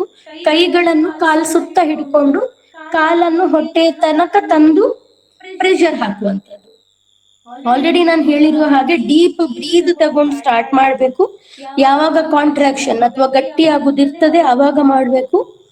ಅವಾಗ ನಿಮಗೆ ಯಾವ ತರ ಫೀಲ್ ಆಗ್ತದೆ ಅಂತ ಹೇಳಿದ್ರೆ, ಮೋಷನ್ ಪಾಸ್ ಮಾಡುವಾಗ ಯಾವ ತರ ಪ್ರೆಷರ್ ಹಾಕ್ತೀರಾ ಆ ತರ ಫೀಲ್ ಆಗ್ತದೆ. So do A sit up at a same time. ಸ್ವಲ್ಪ ತಲೆಯಿಂದ ಮೇಲೆ ಕುತ್ಕೊಳ್ಳುವ ತರ ಮಾಡ್ಬೇಕು. ತಲೆಯನ್ನು ಮೇಲೆ ಎತ್ತಿ ಕುತ್ಕೊಳ್ಳುವ ತರ ಮಾಡಿ ಹಲ್ ಕಚ್ಚಿ ಬಿಕ್ಕಬೇಕು. So loose a lot of force, ಆ ಟೈಮಲ್ಲಿ ತುಂಬಾ ಫೋರ್ಸ್ ಹಾಕಿ ಮಾಡಬೇಕಾಗ್ತದೆ. Open the space in the left lateral side, ಅಥವಾ ನಿಮಗೆ ಆ ಪೊಸಿಷನ್ ಅಲ್ಲಿ ಕಷ್ಟ ಆಗ್ತಿದೆ ಅಂತ ಹೇಳಿದ್ರೆ ಲೆಫ್ಟ್ ಸೈಡ್ಗೆ ಟರ್ನ್ ಆಗಿ ಕಾಲ್ಗಳನ್ನು ವೈಡನ್ ಮಾಡಿ ಕೂಡ ಫೋರ್ಸ್ ಹಾಕ್ಬೋದು, ಪ್ರೆಷರ್ ಹಾಕ್ಬೋದು.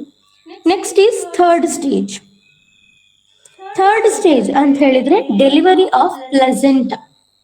ಪ್ಲೆಸೆಂಟಾ ಡೆಲಿವರಿ ಅಂದ್ರೆ ಕಸ ಹೋಗುವಂತದ್ದು, ಕಸವನ್ನು ತೆಗೆಯುವಂತದ್ದು ಅನ್ನೋದ್ರನ್ನು ನೀವು ಕೇಳಿರ್ತೀರಿ. So delivery of the placenta is one of the important stage. So ಈ ಸ್ಟೇಜ್ ಅಲ್ಲಿ ತುಂಬಾ ಕಾಂಪ್ಲಿಕೇಶನ್ಸ್ ಆಗುವ ಚಾನ್ಸ್ ಇರ್ತದೆ. ಕೆಲವೊಬ್ಬರಿಗೆ ಕಸ ಸರಿಯಾಗಿ ಹೋಗದೆ ಗರ್ಭಕೋಶದಲ್ಲೇ ಉಳ್ಕೊಂಡು ಅದು ಅಲ್ಲೇ ಇದ್ದು ತುಂಬಾ ಬ್ಲೀಡಿಂಗ್ ಆಗುವಂತಹದ್ದು, ಇಂಥ ಕಂಡೀಷನ್ಸ್ ಎಲ್ಲ ಕಾಣಿಸ್ಕೊಳ್ತದೆ. ಸೊ ಈ ಸ್ಟೇಜ್ ಕೂಡ ತುಂಬಾ ಇಂಪಾರ್ಟೆಂಟ್. ಸೆಕೆಂಡ್ ಸ್ಟೇಜ್ ಅಲ್ಲಿ ಮಗುವುದು ಡೆಲಿವರಿ ಆಗಿರ್ತದೆ. ನೆಕ್ಸ್ಟ್ ಉಳ್ಕೊಂಡಿರುವಂತದ್ದು ಕಸ. ಸೊ ಕಸವನ್ನು ಹೊರಗೆ ಹಾಕುವಂತದ್ದು ಕೂಡ ತುಂಬಾ ಇಂಪಾರ್ಟೆಂಟ್ ಆಗಿರ್ತದೆ. ಸೊ ಈ ಸ್ಟೇಜ್ ಅಲ್ಲಿ ಜಾಸ್ತಿ ಬ್ಲೀಡಿಂಗ್ ಆಗುವಂತದ್ದು ಮುಂತಾದ ಕಾಂಪ್ಲಿಕೇಶನ್ಸ್ ಕೂಡ ಆಗುವ ಚಾನ್ಸಸ್ ಇರ್ತದೆ. ನೀವೇನ್ ಮಾಡ್ಬೇಕು ಅಂತ ಹೇಳಿದ್ರೆ ಮೈಲ್ಡ್ ಆಗಿ ಪ್ರೆಷರ್ ಕೊಡ್ಬೇಕು.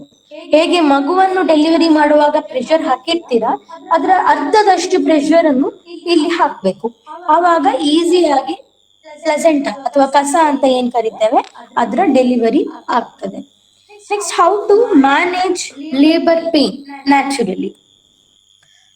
ನಿಮಗೆ ಗೊತ್ತಿರ್ತದೆ, ಇವತ್ತು ಡೆಲಿವರಿ ಮಾಡ್ಲಿಕ್ಕೆ ನಿಮ್ಗೆ ಇಂಜೆಕ್ಷನ್ ಕೊಡ್ತೇವೆ, ಪೇನ್ ಬರ್ಲಿಕ್ಕೆ ನಿಮ್ಗೆ ಇಂಜೆಕ್ಷನ್ ಕೊಡ್ತೇವೆ ಅಂತ ಮುಂಚೆನೆ ತಿಳಿಸಿರ್ತಾರೆ ನಿಮಗೆ. ನೀವೇನ್ ಮಾಡ್ಬೇಕು, ಬೆಳಿಗ್ಗೆ ಎದ್ದ ತಕ್ಷಣ ಬಿಸಿ ನೀರಲ್ಲಿ ಸ್ನಾನ ಮಾಡ್ಕೊಂಡು ರಿಲ್ಯಾಕ್ಸೇಷನ್ ಮ್ಯೂಸಿಕ್ ಕೇಳಿ ಮೈಂಡ್ ಅನ್ನು ಪ್ರಿಪೇರ್ ಆಗಿಡ್ಬೇಕು.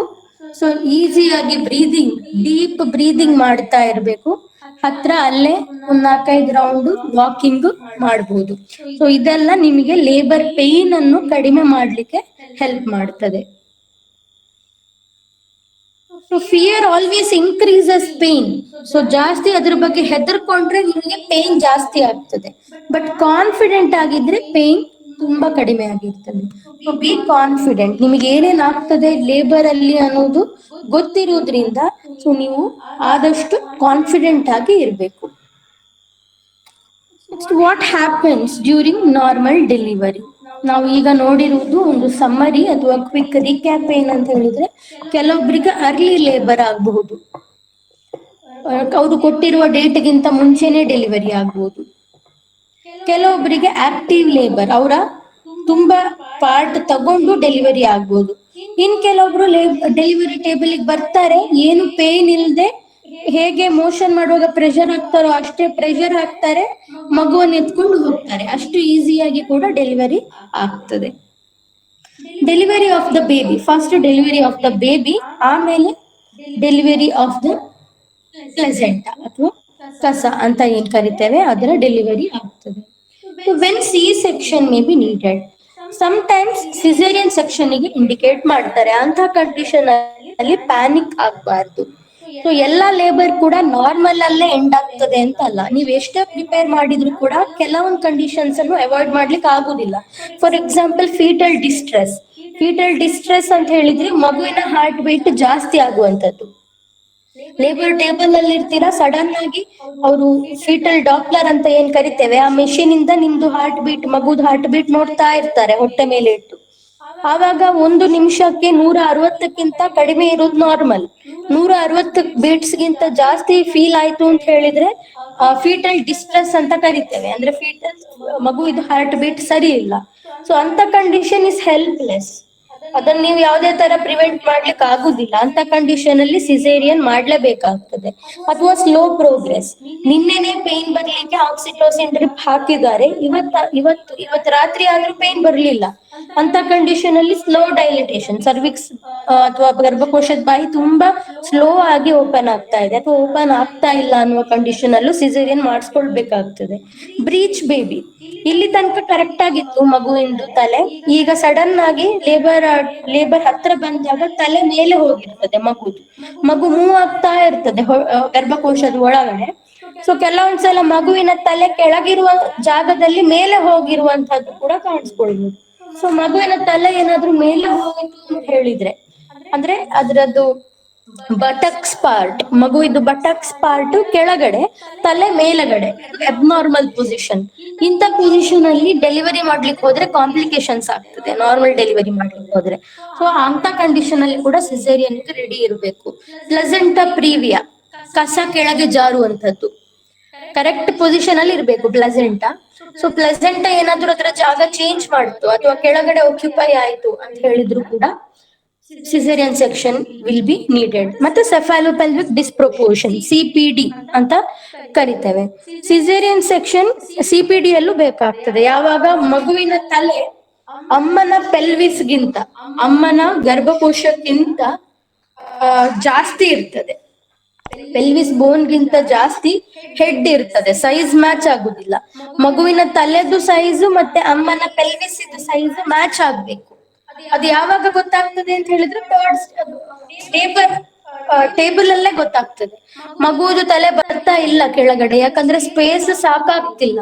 ಸೊ ಯಾವಾಗ ಸ್ಪೇಸ್ ಸಾಕಾಗುದಿಲ್ಲ ಆಗ ಕೂಡ ಡೆಲಿವರಿಗೆ ರೆಡಿ ಆಗಿರ್ಬೇಕಾಗ್ತದೆ, ಸಿಸೇರಿಯನ್ ಡೆಲಿವರಿಗೆ. So caesarean section is not a failure, it's a life saving procedure. Caesarean ಮಾಡಿಸ್ತಿದ್ದಾರೆ ಅಂತ ಹೇಳಿದ್ರೆ ಇಟ್ಸ್ ನಾಟ್ ಎ ಫೇಲ್ಯೂರ್. ಅದು ಏನೋ ಫೇಲ್ಯೂರ್ ಅಂತ ಅನ್ಕೊಳ್ಳೋ ಅವಶ್ಯಕತೆ ಇಲ್ಲ. ಅದು ಲೈಫ್ ಸೇವಿಂಗ್ ಪ್ರೊಸೀಜರ್ ಆಗಿರ್ತದೆ, ಎಮರ್ಜೆನ್ಸಿ ಪ್ರೊಸೀಜರ್ ಆಗಿರ್ತದೆ. ನೆಕ್ಸ್ಟ್ ಆನ್ ಲೇಬರ್ ಟೇಬಲ್, ನಾವ್ ಇಷ್ಟೊತ್ತು ಡಿಸ್ಕಸ್ ಮಾಡಿರುವಂತದ್ದು ಲೇಬರ್ ಟೇಬಲ್ ಅಲ್ಲಿ, ಡೆಲಿವರಿ ಟೇಬಲ್ ಅಲ್ಲಿ don't think anything, B relaxed. ಮುಂದೆ ಏನಾಗ್ಬೋದು ಅಥವಾ ಏನಾದ್ರೂ ತೊಂದರೆ ಆಗ್ಬೋದಾ ಅನ್ನೋದ್ರ ಬಗ್ಗೆ ಅನ್ಕೊಳ್ದೆ ರಿಲ್ಯಾಕ್ಸ್ಡ್ ಆಗಿರಿ. Trust the process, doctor, birth partner and family. ಇವರೆಲ್ಲರ ಬಗ್ಗೆ ನಿಮ್ಗೆ ಒಂದು ನಂಬಿಕೆ ಇರಬೇಕು. ಈ ಪ್ರಾಸೆಸ್ ಮೇಲೆ ನಂಬಿಕೆ ಇರ್ಬೇಕು. ಇದು ನ್ಯಾಚುರಲ್ ಪ್ರಾಸೆಸ್. ಹೇಗೆ ನಮ್ದು natural day to day activities ಆಗ್ತಾ ಇರ್ತದೆ, ಅಷ್ಟೇ ನ್ಯಾಚುರಲ್ ಪ್ರಾಸೆಸ್ ಇದು. ಸೊ ಈ ಪ್ರಾಸೆಸ್ ಹೇಗಿದ್ರು ಹಾಗೆ ಆಗ್ತದೆ. ಹೇಗೆ ಮೆನ್ಸಸ್ ಅಥವಾ ಪೀರಿಯಡ್ಸ್ ಆಗೋ ತರನೇ ಡೆಲಿವರಿ ಕೂಡ ಹಾಗೆ ಆಗ್ತದೆ. ಸೊ ಅದ್ರ ಬಗ್ಗೆ ಜಾಸ್ತಿ ಟೆನ್ಷನ್ ಮಾಡಬಾರ್ದು. ಡಾಕ್ಟರ್ ಮತ್ತೆ ನಿಮ್ಮ ಪಾರ್ಟ್ನರ್ ಅಥವಾ ಫ್ಯಾಮಿಲಿಯ ಮೇಲೆ ನಿಮಗೆ ಟ್ರಸ್ಟ್ ಇರ್ಬೇಕು. ತುಂಬಾ ಟಯರ್ಡ್ ಅಥವಾ ಸುಸ್ತಾಯ್ತು ಅಂತ ಹೇಳಿದ್ರೆ ನಿಮಗೆ ಲೇಬರ್ ಅಲ್ಲಿ ಇದ್ರೂ ಕೂಡ ಸ್ವಲ್ಪ ರೆಸ್ಟ್ ಮಾಡ್ಬೋದು, ನಿದ್ದೆನೂ ಮಾಡಬಹುದು. So stay active in labour. ಸುಸ್ತು ತುಂಬಾ ಇಲ್ಲ ಅಂತ ಹೇಳಿದ್ರೆ ನೀವು ಆಕ್ಟಿವ್ ಆಗಿರುವಂತದ್ದು ತುಂಬಾ ಇಂಪಾರ್ಟೆಂಟ್ ಆಗಿರ್ತದೆ. ಅದು ಬ್ಲಡ್ ಸರ್ಕ್ಯುಲೇಷನ್ ಆಗಿರ್ಬೋದು ಅಥವಾ ಫೀಟಲ್ ಮೂವ್ಮೆಂಟ್ ಕರೆಕ್ಟ್ ಆಗಿ ಫೀಟಸ್ ಮೂವ್ಮೆಂಟ್ ಆಗಿ ಡೆಲಿವರಿ ಆಗ್ಲಿಕ್ಕೆ ಆಗಿರ್ಬೋದು, ತುಂಬಾ ಹೆಲ್ಪ್ ಆಗಿರ್ತದೆ. ಸೊ ಆಕ್ಟಿವ್ ಆಗಿರುವಂತದ್ದಂದ್ರೆ ವಾಕಿಂಗ್ ಮಾಡುದು ಅಥವಾ ಕುತ್ಕೊಂಡು ಎದ್ದು ಮಾಡುವಂತದ್ದು ಅಥವಾ ನೀಲ್ ಫಾರ್ವರ್ಡ್, ಮೊಣಕಾಲ್ ಮೇಲೆ ಕುತ್ಕೊಳ್ಳುವಂಥದ್ದು, ಇದನ್ನೆಲ್ಲ ಮಾಡ್ತಾ ಇರಬೇಕು. Maintain energy level. ಸೊ ನಿಮಗೆ ತುಂಬಾ ಎನರ್ಜಿ ಬೇಕಾಗ್ತದೆ ಸೆಕೆಂಡ್ ಸ್ಟೇಜ್ ಅಲ್ಲಿ. ಸೊ ನೀವು ಜಾಸ್ತಿ ಫ್ಲೂಯಿಡ್ ತಗೊಳ್ಳುವಂತದ್ದು, ಜ್ಯೂಸ್, ವಾಟರ್ ಎಲ್ಲ ತಗೊಳ್ಳೋದು ತುಂಬಾ ಇಂಪಾರ್ಟೆಂಟ್. ಸೊ ಪೆರಿನಿಯಂ ಅಲ್ಲಿ ಒಂದು ಕಟ್ ಕೊಡ್ತೇವೆ, ನಾನು ಆಲ್ರೆಡಿ ಹೇಳಿರುವ ಹಾಗೆ ಎಪಿಸಿಯೋಟಮಿ. ಸೊ ಎಪಿಸಿಯೋಟಮಿಯಲ್ಲಿ ಮಾಡುವಾಗ ಜಾಸ್ತಿ ನಿಮಗೆ ಅದರಿಂದ ತೊಂದರೆಗಳಾಗಬಾರ್ದು ಅಂತ ನೀವು ಪೆರಿನಿಯಂ ಏರಿಯಾ ಅಂತ ಹೇಳಿದ್ರೆ ನಿಮ್ಮ ಜೆನೈಟಲ್ ಏರಿಯಾ ಏನಿರ್ತದೆ ಅದಕ್ಕೆ ಪೂರ್ತಿ ನೀವು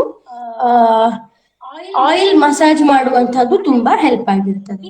in between contraction saving your energy is very important. ಹೊಟ್ಟೆ ಗಟ್ಟಿ ಆಗುವಾಗ ಅದರ ಮಧ್ಯೆ ಎರಡು ಹೊಟ್ಟೆ ಗಟ್ಟಿ ಆಗುವಾಗ ಮಧ್ಯದಲ್ಲಿ ಏನು ರಿಲ್ಯಾಕ್ಸೇಷನ್ ಟೈಮ್ ಇರ್ತದೆ ಆ ಟೈಮಲ್ಲಿ ಎನರ್ಜಿಯನ್ನು ಸೇವ್ ಮಾಡ್ಕೊಳ್ಬೇಕು. And body is naturally equipped for this. ನಿಮ್ಮ body already is naturally fit for this, and congenial environment is very important for the baby.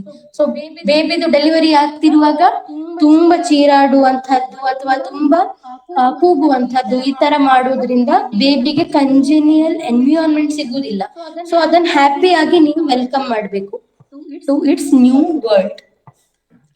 Next is how you have to take care of the newborn. So newborn immediate CRY ಮಾಡುವುದು ತುಂಬಾ important.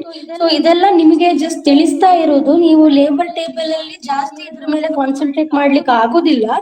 So immediate ಆಗಿ baby respire ಮಾಡುವಂತದ್ದು, cry ಮಾಡುವುದು ತುಂಬಾ important ಆಗಿರ್ತದೆ. So skin to skin contact is very important. So ಆಯುರ್ವೇದದಲ್ಲಿ already ಹೇಳಿದ್ದಾರೆ, ಯಾವಾಗ ನ್ಯೂಬಾರ್ನ್ ಜೊತೆ ಅಮ್ಮನ ಸ್ಕಿನ್ ಟಚ್ ಆಗ್ತದೆ ಅವಾಗ್ಲೇ ಅಮ್ಮನ ಬ್ರೆಸ್ಟ್ ಮಿಲ್ಕ್ ಸೆಕ್ರೆಟ್ ಆಗ್ಲಿಕ್ಕೆ ಶುರು ಆಗ್ತದೆ. ಅಲ್ಲದೆ ಮಗುವಿನ ಟೆಂಪರೇಚರ್ ಮೇಂಟೈನ್ ಮಾಡ್ಲಿಕ್ಕೆ ಮಗುಗೂ ಅದು ಒಂದು ಒಳ್ಳೆ ಅಟ್ಮಾಸ್ಫಿಯರ್ ಅನ್ನು ಕೊಡ್ತದೆ. Skin to skin contact of mother and the baby. And delayed cord clamping, this is done by your doctor. So ಮಗು ಇದು ಅಂಬಿಲಿಕಲ್ ಕಾರ್ಡ್ ಅಥವಾ ಹೊಕ್ಕಳು ಬಳ್ಳಿಯನ್ನು ಸ್ವಲ್ಪ ಲೇಟ್ ಆಗಿ ಕಟ್ ಮಾಡಿದ್ರೆ ಅದು RH ನೆಗೆಟಿವ್ ಕೇಸಸ್ ಅಲ್ಲಿ ಆಗುದಿಲ್ಲ. ನಿಮಗೆ ಬ್ಲಡ್ ಗ್ರೂಪ್ ನೆಗೆಟಿವ್ ಇದ್ರೆ, O ನೆಗೆಟಿವ್ ಅಥವಾ A ನೆಗೆಟಿವ್ ಇಂತ ಬ್ಲಡ್ ಗ್ರೂಪ್ ಅಲ್ಲಿ ಆಗುದಿಲ್ಲ. ಪಾಸಿಟಿವ್ ಬ್ಲಡ್ ಗ್ರೂಪ್ ಅಲ್ಲಿ ಸ್ವಲ್ಪ ಲೇಟ್ ಆಗಿ ಹೊಕ್ಕಳು ಬಳ್ಳಿ ಕಟ್ ಮಾಡಿದ್ರೆ ನಿಮ್ಮ ಮಗುಗೆ ತುಂಬಾ ಸಪ್ಲಿಮೆಂಟ್ಸ್ ರೀಚ್ ಆಗ್ತದೆ. This is in the hands of your doctor. Breast feeding within 1 hour, 1 ಗಂಟೆ ಒಳಗಡೆ ಅವ್ರ ಮಗುನ ಕ್ಲೀನ್ ಮಾಡಿ ಮೂಗಿಂದ ಅದರ ಮೂಗಿಯಲ್ಲಿರುವಂತಹ ಸಕ್ಷನ್ ಮಾಡ್ಬಿಟ್ಟು ತಂದ್ಕೊಡ್ತಾರೆ ನಿಮಗೆ ಮಗುವನ್ನು. ಸೊ ಇಮಿಡಿಯೇಟ್ಲಿ ನೀವು ಬ್ರೆಸ್ಟ್ ಫೀಡ್ ಮಾಡುವುದು ತುಂಬಾ ಇಂಪಾರ್ಟೆಂಟ್ 1 ಗಂಟೆ ಒಳಗಡೆ. ಇನ್ನು ಆಯುರ್ವೇದದಲ್ಲಿ ಕೆಲವೊಂದು ಟಿಪ್ಸ್ ಗಳನ್ನು ಹೇಳಿದ್ದಾರೆ. ಆದ್ರೆ ಮಸಾಜ್ ವಿತ್ ಬಲಾ ತೈಲ, ಮಗುವನ್ನು ಹುಟ್ಟಿದ ಮರುದಿನದಿಂದನೇ ಬಲಾ ತೈಲ ಅಥವಾ ಬಲ ಅಶ್ವಗಂಧ, ಲಾಕ್ಷಾದಿ ತೈಲ ಅನ್ನುವ ಆಯಿಲ್ ಗಳು ಅವೈಲೇಬಲ್ ಇರ್ತದೆ. ಅದನ್ನ ಸ್ವಲ್ಪ ಹೀಟ್ ಮಾಡ್ಕೊಂಡು ಬೇಬಿಗೆ ಮಸಾಜ್ ಮಾಡಿ ದಶಮೂಲ ಕಷಾಯ ಅಥವಾ ಬಲ ಕಷಾಯ ಸ್ವಲ್ಪ ಬಿಸಿ ಮಾಡಿ ಅದರಿಂದ ಮಗುಗೆ ಬಾತ್ ಕೊಡುದು ತುಂಬಾ ಹೆಲ್ಪ್ ಆಗಿರ್ತದೆ. ಅಲ್ಲದೆ ಧೂಪನ ನೀವು ಹಳ್ಳಿಗಳಲ್ಲಿ ನೋಡಿರ್ಬೋದು, ಆಯುರ್ವೇದದಲ್ಲೂ ಅದನ್ನು ಹೇಳಿದ್ದಾರೆ. ಧೂಪನ ಮಾಡೋದ್ರಿಂದ ಮಗುಗೆ ಆಗಾಗ ಇನ್ಫೆಕ್ಷನ್ ಆಗುವಂತದ್ದು, ಫೀವರ್ ಆಗುವಂತದ್ದನ್ನು ತಡಿಬಹುದು. ಇನ್ನು ಮಗುವನ್ನು ಮಲಗಿಸ್ಲಿಕ್ಕೆ ಕ್ಲೋತ್ ಅಥವಾ ಬಟ್ಟೆ ಸಾಫ್ಟ್ ಕಾಟನ್, ಪ್ಯೂರ್ ಕಾಟನ್ ಇದ್ರೆ ತುಂಬಾ ಒಳ್ಳೇದು. ಯಾವ ಬಟ್ಟೆ ಯೂಸ್ ಮಾಡ್ತೀರಾ ಮಗುವಿಗೆ ಅದನ್ನ ಆದಷ್ಟು ಧೂಪದಿಂದ ಬಿಸಿ ಮಾಡಿನೇ ಯೂಸ್ ಮಾಡಿ. ಅವಾಗ ಅದರಲ್ಲಿರೋ ಮೈಕ್ರೋ ಆರ್ಗಾನಿಸಮ್ಸ್ ಎಲ್ಲ ನಾಶ ಆಗಿ ಹೋಗ್ತದೆ. ಇನ್ನು ಬೇಬಿಗೆ ಬೇರೆ ಏನೆಲ್ಲ ಕೇರ್ ಮಾಡ್ಬೇಕು? ಲಿಕ್ಕಿಂಗ್ ಆಫ್ ಗೋಲ್ಡ್, ಇದು ಆಯುರ್ವೇದದಲ್ಲಿ ಹೇಳಿರುವಂತದ್ದು. ಅಂದ್ರೆ ಸ್ವರ್ಣ ಪ್ರಾಶನ ಅಂತ ಕರಿತೇವೆ.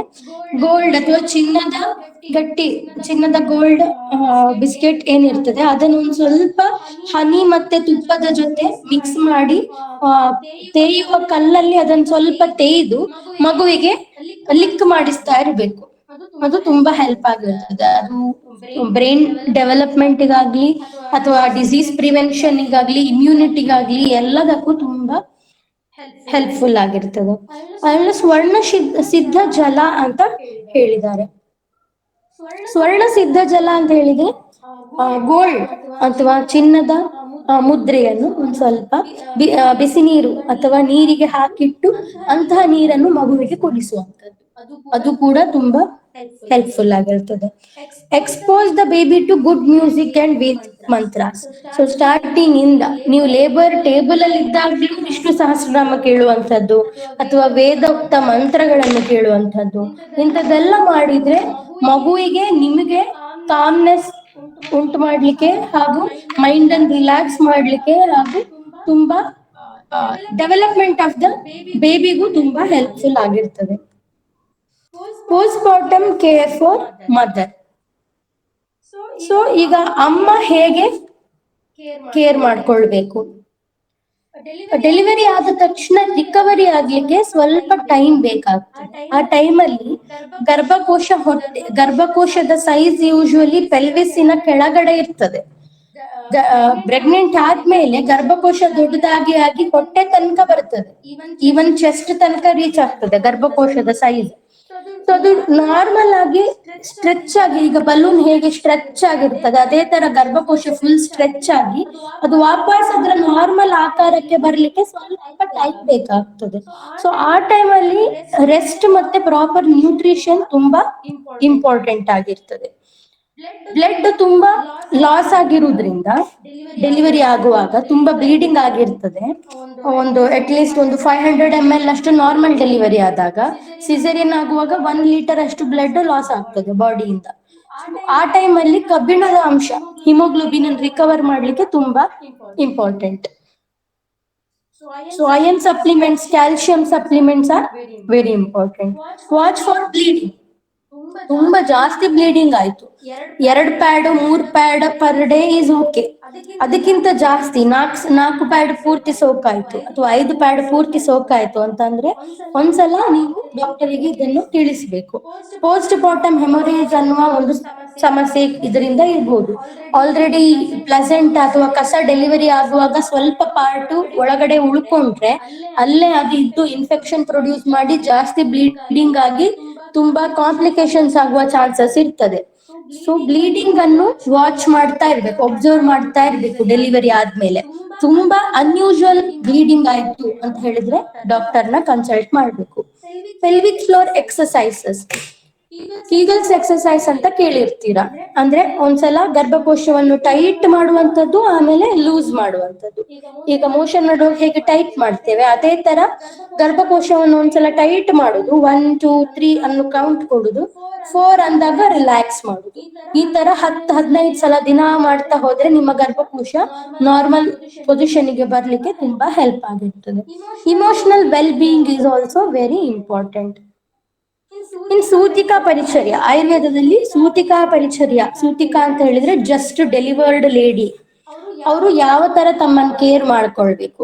ಬಲ ತೈಲದಲ್ಲಿ ಮಸಾಜ್ ಮಾಡ್ಕೊಳ್ಬೇಕು ಬಾಡಿಗೆ. So abhyanga is very important. ಯಾಕಂತ ಹೇಳಿದ್ರೆ ಬಾಡಿಯಲ್ಲಿರುವಂತಹ ಎಲ್ಲ ರಕ್ತನಾಳಗಳು, ಬ್ಲಡ್ ವೆಸಲ್ಸ್ ಅನ್ನು ಅದು ದೊಡ್ಡದಾಗುವ ತರ ಮಾಡ್ತದೆ. ಅದು ಬಿಸಿ ಮಾಡಿರುವಂತಹ ಎಣ್ಣೆ ಕೊಟ್ರೆ, ಈಗ ಬಿಸಿ ಇರುವಂತದ್ದು ಕೊಟ್ರೆ ಹೇಗೆ ಉಬ್ಬು ನಾವು ಕಾಣಿಸ್ಕೊಳ್ತದೆ, ಅದೇ ತರ ರಕ್ತನಾಳಗಳೆಲ್ಲ ಉಬ್ಬಿಕೊಂಡು ಅದರ ಅಬ್ಸಾರ್ಪ್ಷನ್ ಪವರ್ ಇನ್ಕ್ರೀಸ್ ಆಗ್ತದೆ. ಸೊ ಎಣ್ಣೆಯನ್ನೆಲ್ಲ ಅದು ಚೆನ್ನಾಗಿ ಅಬ್ಸಾರ್ಬ್ ಮಾಡ್ಕೊಂಡು ಬಾಡಿ ತುಂಬಾ ಚೆನ್ನಾಗಿ ರಿಕವರ್ ಆಗ್ತದೆ. ಹೇಗೆ greasing is important for vehicles ಅನ್ನು ಗ್ರೀಸ್ ಅಥವಾ ಆಯಿಲ್ ಹಾಕ್ತಾ ಇದ್ರೆ ಅದು ಎಷ್ಟು ಚೆನ್ನಾಗಿ ಓಡ್ತದೋ ಅದೇ ತರ ಡೈಲಿ ಅಭ್ಯಂಗ ಮಾಡೋದು ಅಷ್ಟೇ ಇಂಪಾರ್ಟೆಂಟ್ ಆಗಿರ್ತದೆ. ಪ್ರೆಗ್ನೆನ್ಸಿಗಾಗ್ಲಿ ನಾನ್ ಪ್ರೆಗ್ನೆನ್ಸಿಗಾಗ್ಲಿ ನಾರ್ಮಲ್ ಹೆಲ್ದಿ ಇಂಡಿವಿಜುವಲ್ಸಿಗೂ ಅಭ್ಯಂಗ ಇಸ್ ಅಥವಾ application of oil followed by hot water bath is very helpful. ಕುಲತ್ತ ಯೂಷ ಅಂತ ಹೇಳಿದ್ರೆ ಹುರುಳಿಕಾಳಿದು ಸಾರು ತರ ಅಥವಾ ಕಷಾಯದ ತರ ಅದನ್ನು ಬೇಯಿಸಿ ಕಷಾಯದ ತರ ಮಾಡಿ ಕುಡಿಯುವುದ್ರಿಂದ ಬೈ ಚಾನ್ಸ್ ಏನಾದ್ರೂ ಗರ್ಭಕೋಶದಲ್ಲಿ ಉಳ್ಕೊಂಡಿದ್ರೆ, ಏನಾದ್ರೂ ಪೀಸ್ಗಳು, ಕಸದ ತುಂಡ ಅಥವಾ ಏನಾದ್ರೂ ಕರೆಕ್ಟ್ ಆಗಿ ಡೆಲಿವರಿ ಆದ್ಮೇಲೆ ಏನಾದ್ರೂ ಪ್ರೊಡಕ್ಟ್ಸ್ ಉಳ್ಕೊಂಡಿದ್ರೆ ಅದು ಹೊರಗೆ ಬರ್ತದೆ. ಯೋನಿ ಧೂಪನ, ಈ ಡೆಲಿವರಿ ಆಗುವ ಜಾಗಕ್ಕೆ, ವೆಜೈನಕ್ಕೆ ಮೆಡಿಕೇಟೆಡ್ ಹರಿದ್ರ ಮತ್ತೆ ಅಗರು ಇಂಥದ್ದೆಲ್ಲ ಹಾಕಿ ಧೂಪ ಹಾಕಿ, ಒಂದು ಚೇರ್ ಇರ್ತದೆ ಧೂಪನ ಚೇರ್, ಆ ಚೇರ್ ಒಳಗಡೆ ಒಂದು ಹೋಲ್ ಇರ್ತದೆ, ಆ ಹೋಲ್ ಅಲ್ಲಿ ಕೂರಿಸ್ಬಿಟ್ಟು ನಾವು ಆಯುರ್ವೇದ ಹಾಸ್ಪಿಟಲ್ಸ್ ಅಲ್ಲಿ ಯೋನಿ ಧೂಪನ ಅಂತ ಕೊಡ್ತೇವೆ. ಆ ಟ್ರೀಟ್ಮೆಂಟ್ ಇನ್ಫೆಕ್ಷನ್ ಪ್ರಿವೆಂಟ್ ಮಾಡ್ಲಿಕ್ಕೆ ತುಂಬಾ ಹೆಲ್ಪ್ಫುಲ್ ಆಗಿರ್ತದೆ. ಇನ್ನು ಹರಿದ್ರ ಕಲ್ಕ, ಡೆಲಿವರಿ ಆಗಿ ಫಸ್ಟ್ 3 ದಿನ ಹರಿದ್ರ ಅರಿಶಿಣ ಪುಡಿಯನ್ನು ಒಂದ್ ಸ್ವಲ್ಪ ಎಣ್ಣೆ ಅಥವಾ ತುಪ್ಪದ ಜೊತೆ ಮಿಕ್ಸ್ ಮಾಡಿಕೊಂಡು ನೈಟ್ ಒಂದು ಅರ್ಧ ಚಮಚದಷ್ಟು ತಗೊಳ್ಳೋದ್ರಿಂದ ಇನ್ಫೆಕ್ಷನ್ ಆಗುವಂತದ್ದೆಲ್ಲ ತುಂಬಾ ತಡಿಬಹುದು. ದಶಮೂಲ ಜೀರಕಾರಿಷ್ಟ ಇದು ಕೂಡ ಪ್ರೆಗ್ನೆಂಟ್ ಸೂತಿಕ ಅಂದ್ರೆ ಪರ್ಪ್ಯೂರಿಯಲ್ ಪೀರಿಯಡ್ ಅಲ್ಲಿ ಪ್ರಿಸ್ಕ್ರೈಬ್ ಮಾಡ್ತೇವೆ. ಇನ್ನು ಪರಿಷೇಕ ವಿತ್ ದಶಮೂಲ ಕಷಾಯ, ಸ್ನಾನ ಮಾಡುವ ಬದಲು ದಶಮೂಲ ಕಷಾಯದಿಂದ ನೀರು ಹಾಕೊಳ್ಳುವಂಥದ್ದು. ಏನ್ ನೀರ್ ಹಾಕೊಳ್ತೀರಾ ಅದರ ಬದಲು ದಶಮೂಲದಲ್ಲಿ ಮಾಡಿರುವಂತಹ ದಶಮೂಲ ಚೂರ್ಣ, ಕ್ವಾಥ ಚೂರ್ಣ ಅಂತ ಸಿಗ್ತದೆ, ಅದನ್ನ ಬಾಯ್ಲ್ ಮಾಡಿ ನೀರಿನ ಜೊತೆ ಸೇರಿಸಿ ಅದರಿಂದ ಸ್ನಾನ ಮಾಡುವಂಥದ್ದು. ಈ ತರ ಮಾಡಿದ್ರೆ ಆಲ್ರೆಡಿ ಡೆಲಿವರಿ ಆಗಿ ತುಂಬಾ ಸುಸ್ತೇನಾಗಿರ್ತದೆ ಅಥವಾ ಬಾಡಿಗೆ ಎಷ್ಟು ಎನರ್ಜಿ ಬೇಕಾಗಿರ್ತದೆ ಅದನ್ನೆಲ್ಲ ನೀವು ರಿಕವರ್ ಮಾಡಬಹುದು. ಇನ್ನು ಪೋಸ್ಟ್ ಪಾರ್ಟಮ್ ವಾರ್ನಿಂಗ್ ಸೈನ್ಸ್ ಯಾವ್ದೆಲ್ಲ? ಪೋಸ್ಟ್ ಪಾರ್ಟಮ್ ವಾರ್ನಿಂಗ್ ಸೈನ್ಸ್ 34 ವಾರದಿಂದಲೇ ನೀವು ಎಲ್ಲಾ ತರದ ವಾರ್ನಿಂಗ್ ಸೈನ್ಸ್ ಅಬ್ಸರ್ವೆಂಟ್ ಆಗಿರ್ಬೇಕು. ಇಲ್ಲಿ ಡಿಸ್ಕಸ್ ಮಾಡ್ತಿರುವಂತದ್ದು ಡೆಲಿವರಿ ಆದ್ಮೇಲೆ ತುಂಬಾ ಜಾಸ್ತಿ ಹೆವಿ ಬ್ಲೀಡಿಂಗ್, ನಾನು ಆಲ್ರೆಡಿ ಇದನ್ನ ಹೇಳಿದ್ದೇನೆ, ಜಾಸ್ತಿ ಬ್ಲೀಡಿಂಗ್ ಆದ್ರೆ ಇಮಿಡಿಯೇಟ್ ನೀವು ಕನ್ಸಲ್ಟ್ ಮಾಡ್ಬೇಕು. ಅಥವಾ ಫೌಲ್ ಸ್ಮೆಲ್ಲಿಂಗ್ ಡಿಸ್ಚಾರ್ಜ್ ಬರ್ತಿದ್ರೆ ಇನ್ಫೆಕ್ಷನ್ ಆಗಿರುವಂತ ಚಾನ್ಸ್ ಇರ್ತದೆ. ವೆಜೈನದಿಂದ ತುಂಬಾ ಫೌಲ್ ಸ್ಮೆಲ್ಲಿಂಗ್ ಡಿಸ್ಚಾರ್ಜ್ ಬಂದ್ರು ಕನ್ಸಲ್ಟ್ ಮಾಡ್ಬೇಕು. ಹೆವಿ ಫೀವರ್, ತುಂಬಾ ಫೀವರ್ ಇದ್ರೆ ಅಥವಾ ಜಾಸ್ತಿ ಪೇನ್ ಅಥವಾ ಊದ್ಕೊಂಡಿರುವಂತದ್ದಿದ್ರೆ ಅಥವಾ ಬ್ರೆಸ್ಟ್ ಅಲ್ಲಿ ತುಂಬಾ ಪೇನ್ ಆಗ್ತಾ ಇದೆ ಅಂತ ಹೇಳಿದ್ರೆ ಬ್ರೆಸ್ಟ್ ಮಿಲ್ಕ್ ಅಲ್ಲೇ ಸ್ಟಾಗ್ನೆಂಟ್ ಆಗಿ ಬ್ರೆಸ್ಟ್ ಊದ್ಕೊಂಡು ಅದು ಮಗುವಿಗೆ ಸರಿಯಾಗಿ ನ್ಯೂಟ್ರಿಷನ್ ಕೊಡದೆ ಪ್ರಾಬ್ಲಮ್ಸ್ ಅನ್ನು ಕಾಸ್ ಮಾಡ್ತದೆ. ಸೊ ಇಮಿಡಿಯೇಟ್ ನೀವು ಡಾಕ್ಟರ್ನ ಕನ್ಸಲ್ಟ್ ಆಗ್ಬೇಕು. ಮೂಡ್ ಚೇಂಜಸ್ ಪ್ರೆಗ್ನೆನ್ಸಿ ಆದ ತಕ್ಷಣ ಹಾರ್ಮೋನಲ್ ಚೇಂಜಸ್, ಡೆಲಿವರಿ ಆದ ತಕ್ಷಣ ಹಾರ್ಮೋನಲ್ ಚೇಂಜಸ್ ಆಗಿರೋದ್ರಿಂದ ಡಿಪ್ರೆಷನ್ ಮುಂತಾದ ಹಲವಾರು ಮಾನಸಿಕ ತೊಂದರೆಗಳು ಕೂಡ ಕಾಣಿಸಿಕೊಳ್ಳುವ ಚಾನ್ಸಸ್ ಇರ್ತದೆ. ಸೊ ಮೂಡ್ ಸ್ವಿಂಗ್ಸ್ ತುಂಬಾ ಆಗ್ತಾ ಇದೆ ಅಂತ ಹೇಳಿದ್ರು ಕೂಡ ನೀವು ಕನ್ಸಲ್ಟ್ ಮಾಡಬೇಕು. Next episiotomy stitches can hurt. ಅಲ್ಲಿ ನಾವು ಏನ್ ಕಟ್ ಮಾಡಿರ್ತೇವೆ ಪೆರಿನಿಯಂ ಅಲ್ಲಿ ಸ್ಟಿಚ್ ಹಾಕಿರ್ತೇವಲ್ಲ, ಅದು ತುಂಬಾ ಹರ್ಟ್ ಆಗ್ತಾ ಇದೆ ಅಂತ ಹೇಳಿದ್ರೆ ಅಲ್ಲಿ ಏನಾದ್ರೂ ಇನ್ಫೆಕ್ಷನ್ ಆಗ್ತಾ ಇರ್ಬೋದು ಅಥವಾ ಹರಿತಾ ಇರ್ಬೋದು ವಾಪಸ್. ಸೊ ಇಮಿಡಿಯೇಟ್ಲಿ ನೀವು ಕನ್ಸಲ್ಟ್ ಮಾಡಬೇಕು. Child needs happy and contented atmosphere around. So ಮಗುವಿಗೆ ಹುಟ್ಟಿ ಆದ್ಮೇಲೆ ನೀವು ಮನೆಯವರನ್ನು ಹಾಗೂ ನೀವು ಎಲ್ಲರೂ ಖುಷಿಯಾಗಿರುವಂತದ್ದು ತುಂಬಾ ಇಂಪಾರ್ಟೆಂಟ್. ಅದಕ್ಕೇನು ಅರ್ಥ ಆಗೋದಿಲ್ಲ ಅಂತ ಅನ್ಕೊಳ್ಳುವ ಬದಲು ಆ ಟೈಮಲ್ಲಿ ಅಟ್ಮಾಸ್ಫಿಯರ್ ಮಗುವಿನ ಬೆಳವಣಿಗೆಗೆ ತುಂಬಾ ಹೆಲ್ಪ್ಫುಲ್ ಆಗಿರ್ತದೆ. ಇನ್ನು ಹೆಚ್ಚಿನವರಿಗೆ ರಾತ್ರಿ ನಿದ್ದೆ ಇರುವುದಿಲ್ಲ ಈ ಟೈಮಲ್ಲಿ, ಪ್ರೆಗ್ನೆಂಟ್ ಡೆಲಿವರಿ ಆದ್ಮೇಲೆ, ಯಾಕಂದ್ರೆ ಮಗು ರಾತ್ರಿ ನಿದ್ದೆ ಮಾಡ್ತಿರುವುದ್ರಿಲ್ಲ. ಸೊ ನೀವ್ ಏನ್ ಮಾಡ್ಬೇಕು, ಹಗಲೊತ್ತಲ್ಲೆಲ್ಲ ಬ್ರೀದಿಂಗ್ ಎಕ್ಸರ್ಸೈಸ್ ಎಲ್ಲ ಮಾಡ್ತಾ ಇರ್ಬೇಕು, ಬಾಡಿಗೆ ಅಡಿಕ್ವೇಟ್ ರೆಸ್ಟ್ ಕೊಡ್ತಾ ಇರ್ಬೇಕು. ಇನ್ನು ಬ್ರೆಸ್ಟ್ ಫೀಡಿಂಗ್ ಗೈಡೆನ್ಸ್, ಯಾವ ತರ ಬ್ರೆಸ್ಟ್ ಫೀಡ್ ಮಾಡಬೇಕು? ಎಕ್ಸ್ಕ್ಲೂಸಿವ್ ಬ್ರೆಸ್ಟ್ ಫೀಡಿಂಗ್ 6 months, 6 ತಿಂಗಳು ಬ್ರೆಸ್ಟ್ ಫೀಡಿಂಗ್ ಅಷ್ಟೇ, ಬೇರೆ ಏನು ಕೊಡುವ ಹಾಗಿಲ್ಲ ಮಗುವಿಗೆ. ಅಂಡ್ ಕರೆಕ್ಟ್ ಲ್ಯಾಚ್, ಮಗು ಕರೆಕ್ಟ್ ಆಗಿ ಲ್ಯಾಚ್ ಮಾಡಿದ್ಯಾ ನಿಪ್ಪಲ್ ಅನ್ನು ಅಂತ ನೋಡ್ಬೇಕು. 2 ಗಂಟೆಗೊಂದ್ಸಲ ಎಕ್ಸ್ಕ್ಲೂಸಿವ್ಲಿ ಬ್ರೆಸ್ಟ್ ಫೀಡ್ ಮಾಡ್ತಾ ಇರ್ಬೇಕು. ಮಗು ಮಲಗಿದೆ ಅಂತ ಹೇಳಿದ್ರೆ ಅದನ್ನ ಎಬ್ಬಿಸಿ ಹಾಲು ಕುಡಿಸ್ತಾ ಇರ್ಬೇಕು. ಅಂಡ್ ಅವಾಯ್ಡ್ ಫಾರ್ಮುಲಾ, ಅದು ಆರ್ಟಿಫಿಷಿಯಲ್ ಏನ್ ಸಪ್ಲಿಮೆಂಟ್ಸ್ ಬರ್ತದೆ ಅದಾದಷ್ಟು ಅವಾಯ್ಡ್ ಮಾಡಿ ನ್ಯಾಚುರಲ್ ಕೊಡುವಂತಹದ್ದು ತುಂಬಾ ಇಂಪಾರ್ಟೆಂಟ್. ಅಂಡ್ ಬರ್ಪಿಂಗ್ ಅನ್ನುವ ಪ್ರಾಸೆಸ್ ನಿಮಗೆ ಹಾಸ್ಪಿಟಲ್ ಅಲ್ಲಿ ಹೇಳಿಕೊಡ್ತಾರೆ. ಡೆಲಿವರಿ ಆದ ತಕ್ಷಣ ಮಗುವನ್ನು ಹಾಲು ಕುಡಿಸಿದ ತಕ್ಷಣ ಅದನ್ನ ತೇಗಿಸುವಂತದ್ದು ಇಂಪಾರ್ಟೆಂಟ್. ಮಗುವನ್ನು ನಿಮ್ಮ ಶೋಲ್ಡರ್ ಮೇಲೆ ಹಾಕಿಕೊಂಡು, ಅಂದ್ರೆ ಶೋಲ್ಡರ್ ಮೇಲೆ ಮಲಗಿಸಿ ಬೆನ್ನನ್ನು ಸ್ವಲ್ಪ ತಟ್ಟಬೇಕು. ಅವಾಗ ಅದಕ್ಕೇನು ಇದು ತೇಗ ಏನಿರ್ತದೆ ಮಗುವಿಗೆ ಅದು ಹೊರಗೆ ಬರ್ತದೆ. ಸೊ ಯಾವಾಗ ಮಗು ಇದು ಗ್ಯಾಸ್ ಅಕ್ಯುಮುಲೇಷನ್ ಕಡಿಮೆ ಆಗ್ತಾ ಹೋಗ್ತದೆ ಆಗ ಈಸಿ ಡೈಜೆಷನ್ ಆಗ್ತದೆ ಮಗುವಿಗೆ. ಸೊ ಬರ್ಪಿಂಗ್ ಅಂತ ಕರಿತೇವೆ ಅದನ್ನು, ಆ ಪ್ರೊಸೆಸ್ ಅನ್ನು ಬರ್ಪಿಂಗ್ ಅಂತ. ಸೊ 2 ಗಂಟೆಗೊಂದ್ಸಲ ಬ್ರೆಸ್ಟ್ ಫೀಡ್ ಮಾಡಿದ ತಕ್ಷಣ ಬರ್ಪ್ ಮಾಡೋದು ಇಂಪಾರ್ಟೆಂಟ್ ಆಗಿರ್ತದೆ. And breast must be cleaned before each feed. ಒಂದೊಂದ್ಸಲ ಬ್ರೆಸ್ಟ್ ಫೀಡ್ ಮಾಡಿದ್ಮೇಲೆನು ಕ್ಲೀನ್ ಮಾಡ್ಬೇಕು, ಬ್ರೆಸ್ಟ್ ಫೀಡ್ ಮಾಡೋಕ್ಕಿಂತ ಮುಂಚೆನು ಕ್ಲೀನ್ ಮಾಡ್ಬೇಕು. And hold the baby head is lightly above the level of its abdomen. Breast feed ಮಾಡುವಾಗ ಹೆಚ್ಚಿನ ತಾಯಿಯರು ಏನ್ ಮಾಡ್ತಾರೆ, ಮಗುವನ್ನು ಪೂರ್ತಿ ಹೀಗೆ ಮಲಗಿಸಿಕೊಂಡು ಹಾಲು ಕುಡಿಸ್ತಾರೆ. ಅದರ ಬದಲು ಮಗುವಿನ ತಲೆ ಅಬೋವ್ ಲೆವೆಲ್ ಅಲ್ಲಿ ಇರ್ಬೇಕು, ಅಬ್ಡೊಮೆನ್ ಸ್ವಲ್ಪ ಕೆಳಗೆ ಲೆವೆಲ್ ಅಲ್ಲಿ ಇರ್ಬೇಕು. ಆ ತರ ಪೊಸಿಷನ್ ಅಲ್ಲಿ ಮಗುವನ್ನು ಹಿಡ್ಕೊಂಡು ಬ್ರೆಸ್ಟ್ ಫೀಡ್ ಮಾಡುವುದು ಇಂಪಾರ್ಟೆಂಟ್ ಆಗಿರ್ತದೆ. ನೆಕ್ಸ್ಟ್ ನಿಪ್ಪಲ್ ಕ್ರ್ಯಾಕ್ಸ್ ಆಗುವಂತದ್ದು ತುಂಬಾ ನಾರ್ಮಲ್ ಆಗಿರ್ತದೆ ಡೆಲಿವರಿ ಆದ್ಮೇಲೆ. ನಿಪ್ಪಲ್ ಕ್ರ್ಯಾಕ್ ಅನ್ನು ಪ್ರಿವೆಂಟ್ ಮಾಡ್ಲಿಕ್ಕೆ ಏನ್ ಮಾಡ್ಬೇಕು ಅಂತ ಹೇಳಿದ್ರೆ ಡ್ರೈ ನಿಪ್ಪಲ್ ಅಲ್ಲಿ ಬೇಗ ಕ್ರ್ಯಾಕ್ ಆಗುವಂತದ್ದು. ಸೊ ನಿಪ್ಪಲ್ ಅನ್ನು ಡ್ರೈ ಆಗ್ಲಿಕ್ಕೆ ಬಿಡಬಾರ್ದು. ಸೊ ಡ್ರೈ ಆಗ್ಲಿಕ್ಕೆ ಬಿಡಬಾರ್ದು ಅಂತ ಹೇಳಿದ್ರೆ ಬ್ರೆಸ್ಟ್ ಮಿಲ್ಕ್ ಏನಿರ್ತದೆ ಅದನ್ನೇ ಒಂದ್ ಸ್ವಲ್ಪ ಎಕ್ಸ್ಪ್ರೆಸ್ ಮಾಡಿ ಅದು ಸುತ್ತ ಹಚ್ಕೊಂಡ್ರೆ ಸಾಕು, ಅಥವಾ ಜೇನು ತುಪ್ಪವನ್ನು ಹಚ್ಕೊಳ್ತಾ ಇದ್ರು ಓಕೆ. ಜೇನು ಮತ್ತೆ ತುಪ್ಪವನ್ನು ಮಿಕ್ಸ್ ಮಾಡಿ ನಿಪ್ಪಲ್ ಸುತ್ತ ಹಚ್ಚಿಕೊಳ್ತಾ ಇದ್ರು ಕೂಡ ವರ್ಕ್ ಆಗ್ತದೆ. ಫಿಕ್ಸ್ ದ ಲ್ಯಾಚ್ ಅಂದ್ರೆ ಆ ಮಗುವಿನ ಬಾಯಿ ಕರೆಕ್ಟ್ ಆಗಿ ನಿಪ್ಪಲ್ ಸುತ್ತ ಇರುವ ತರ ನೋಡ್ಕೊಳ್ಬೇಕು. ವೈಡ್ ಓಪನ್ ಆಗಿರ್ಬೇಕು ಮಗುವಿದ ಬಾಯಿ. ಮತ್ತೆ chin touching the breast, correct ಆಗಿ ಪೊಸಿಷನ್, ನಾನು ಏನ್ ಪೊಸಿಷನ್ ಹೇಳಿದ್ದೇನೆ ಅದೇ ಪೊಸಿಷನ್ ಅಲ್ಲಿ ಮಗುವನ್ನು ಮಲಗಿಸ್ಕೊಂಡು ಬ್ರೆಸ್ಟ್ ಫೀಡ್ ಮಾಡುವಂತದ್ದು is important. Next is emotional health. Mood swings is normal. Pregnancy delivery ಆದ್ಮೇಲೆ ಹಾರ್ಮೋನಲ್ ತುಂಬಾ ಚೇಂಜಸ್ ಆಗೋದ್ರಿಂದ mood swings are normal, but you have to overcome it by chanting mantras ಅಥವಾ listening to music and ask for help. ನಿಮಗೆ ನಿಮ್ಮನ್ನು console ಮಾಡ್ಕೊಳಿಕ್ ಆಗ್ತಿಲ್ಲ ಅಂತ ಹೇಳಿದ್ರೆ ನಿಮ್ಮ ಮನೆಯವರ ಹೆಲ್ಪ್ ತಗೊಳ್ಬಹುದು. ಪೋಸ್ಟ್ಮಾರ್ಟಮ್ ಡಿಪ್ರೆಷನ್ ಅನ್ನುವ ಕಂಡೀಷನ್ಸ್ ತುಂಬಾ ಕಾಮನ್ ಆಗಿರ್ತದೆ. ಸೊ ಅದನ್ನ ನೀವು ಪ್ರಿವೆಂಟ್ ಮಾಡಬೇಕು ಆದಷ್ಟು. You can take the support from your family. After 6 weeks, so 1 ತಿಂಗಳು ಅಥವಾ ಅದು ಪರ್ಪ್ಯೂರಿಯಲ್ ಪೀರಿಯಡ್ ಅಂತ ಏನ್ ಕಳಿತೇವೆ ಅದಾದ ತಕ್ಷಣ ನೀವು ಚೆಕಪ್ಗೆ ಇನ್ನೊಂದ್ಸಲ ಹೋಗ್ಬೇಕು. ಮಗುವಿಗೆ ಇಂಜೆಕ್ಷನ್ಸ್ ಎಲ್ಲ ಇರ್ತದೆ ಅದನ್ನೆಲ್ಲ ತಗೊಳ್ಬೇಕು. ಮತ್ತೆ ಕಾಂಟ್ರಾಸೆಪ್ಷನ್ ಆಪ್ಷನ್ಸ್. ಸೊ ಡೆಲಿವರಿ ಆದ ತಕ್ಷಣ ಇನ್ನೊಂದು ಮಗುವಿನ ಬಗ್ಗೆ ಯೋಚನೆ ಮಾಡುವಂತದ್ದು ಮಾಡಬಾರ್ದು. ಸೊ ಡೆಲಿವರಿ ಆದ ತಕ್ಷಣ ಅಟ್ಲೀಸ್ಟ್ 1-1.5 ವರ್ಷ ಗ್ಯಾಪ್ ಕೊಡ್ಬೇಕು, ಯಾಕಂದ್ರೆ ಗರ್ಭಕೋಶ ತುಂಬಾ ವೀಕ್ ಆಗಿರ್ತದೆ ಒಂದು ಡೆಲಿವರಿ ಆದ ತಕ್ಷಣ. ಸೊ ಕಾಂಟ್ರಾಸೆಪ್ಷನ್ ಮೆಷರ್ಸ್ ಕೂಡ is important and gradual return to exercise. 1.5 ತಿಂಗಳಾದ್ಮೇಲೆ ನಿಧಾನಕ್ಕೆ ಮನೆ ಕೆಲಸಗಳನ್ನು ಶುರು ಮಾಡ್ಕೊಳ್ಬಹುದು and when comfortable with the sexual activity. So with this we came to the end of today's session.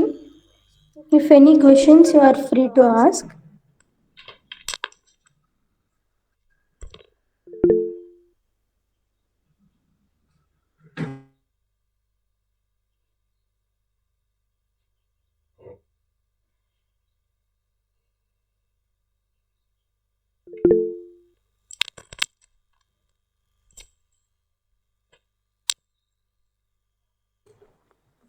Yes, we will share the slides with you.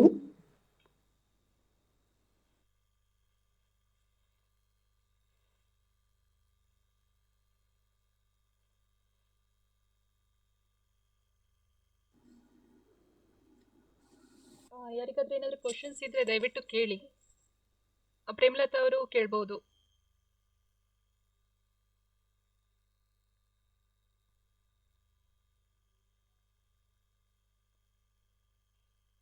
ಅಥವಾ ನೀವು ಕೇಳ್ಪಟ್ಟಿದ್ದು ಏನಾದರೂ ನಿಮಗೆ ಕನ್ಫ್ಯೂಷನ್ಸ್ ಇದ್ರೆ, ಈಗ ಹಿರಿಯರು ಒಂದೇನೋ ಮಾತಾಡ್ತಾರೆ, ಒಂದು ಹೇಳಿರ್ತಾರೆ, ಡಾಕ್ಟರ್ ಇನ್ನೊಂದೇನೋ ಹೇಳಿರ್ತಾರೆ, ಅಥವಾ ನಿಮ್ಮ ಫ್ರೆಂಡ್ ಸರ್ಕಲಲ್ಲಿ ಇನ್ನೊಂದು ಒಪಿನಿಯನ್ ಕೇಳಿರ್ತೀರಿ. ಸಪೋಸ್ ನಿಮ್ಗೆ ಏನಾದರೂ ಆ ವಿಷಯಗಳಲ್ಲಿ ಡೌಟ್ ಇದ್ರೆ ನೀವು ಕೇಳ್ಬೋದು.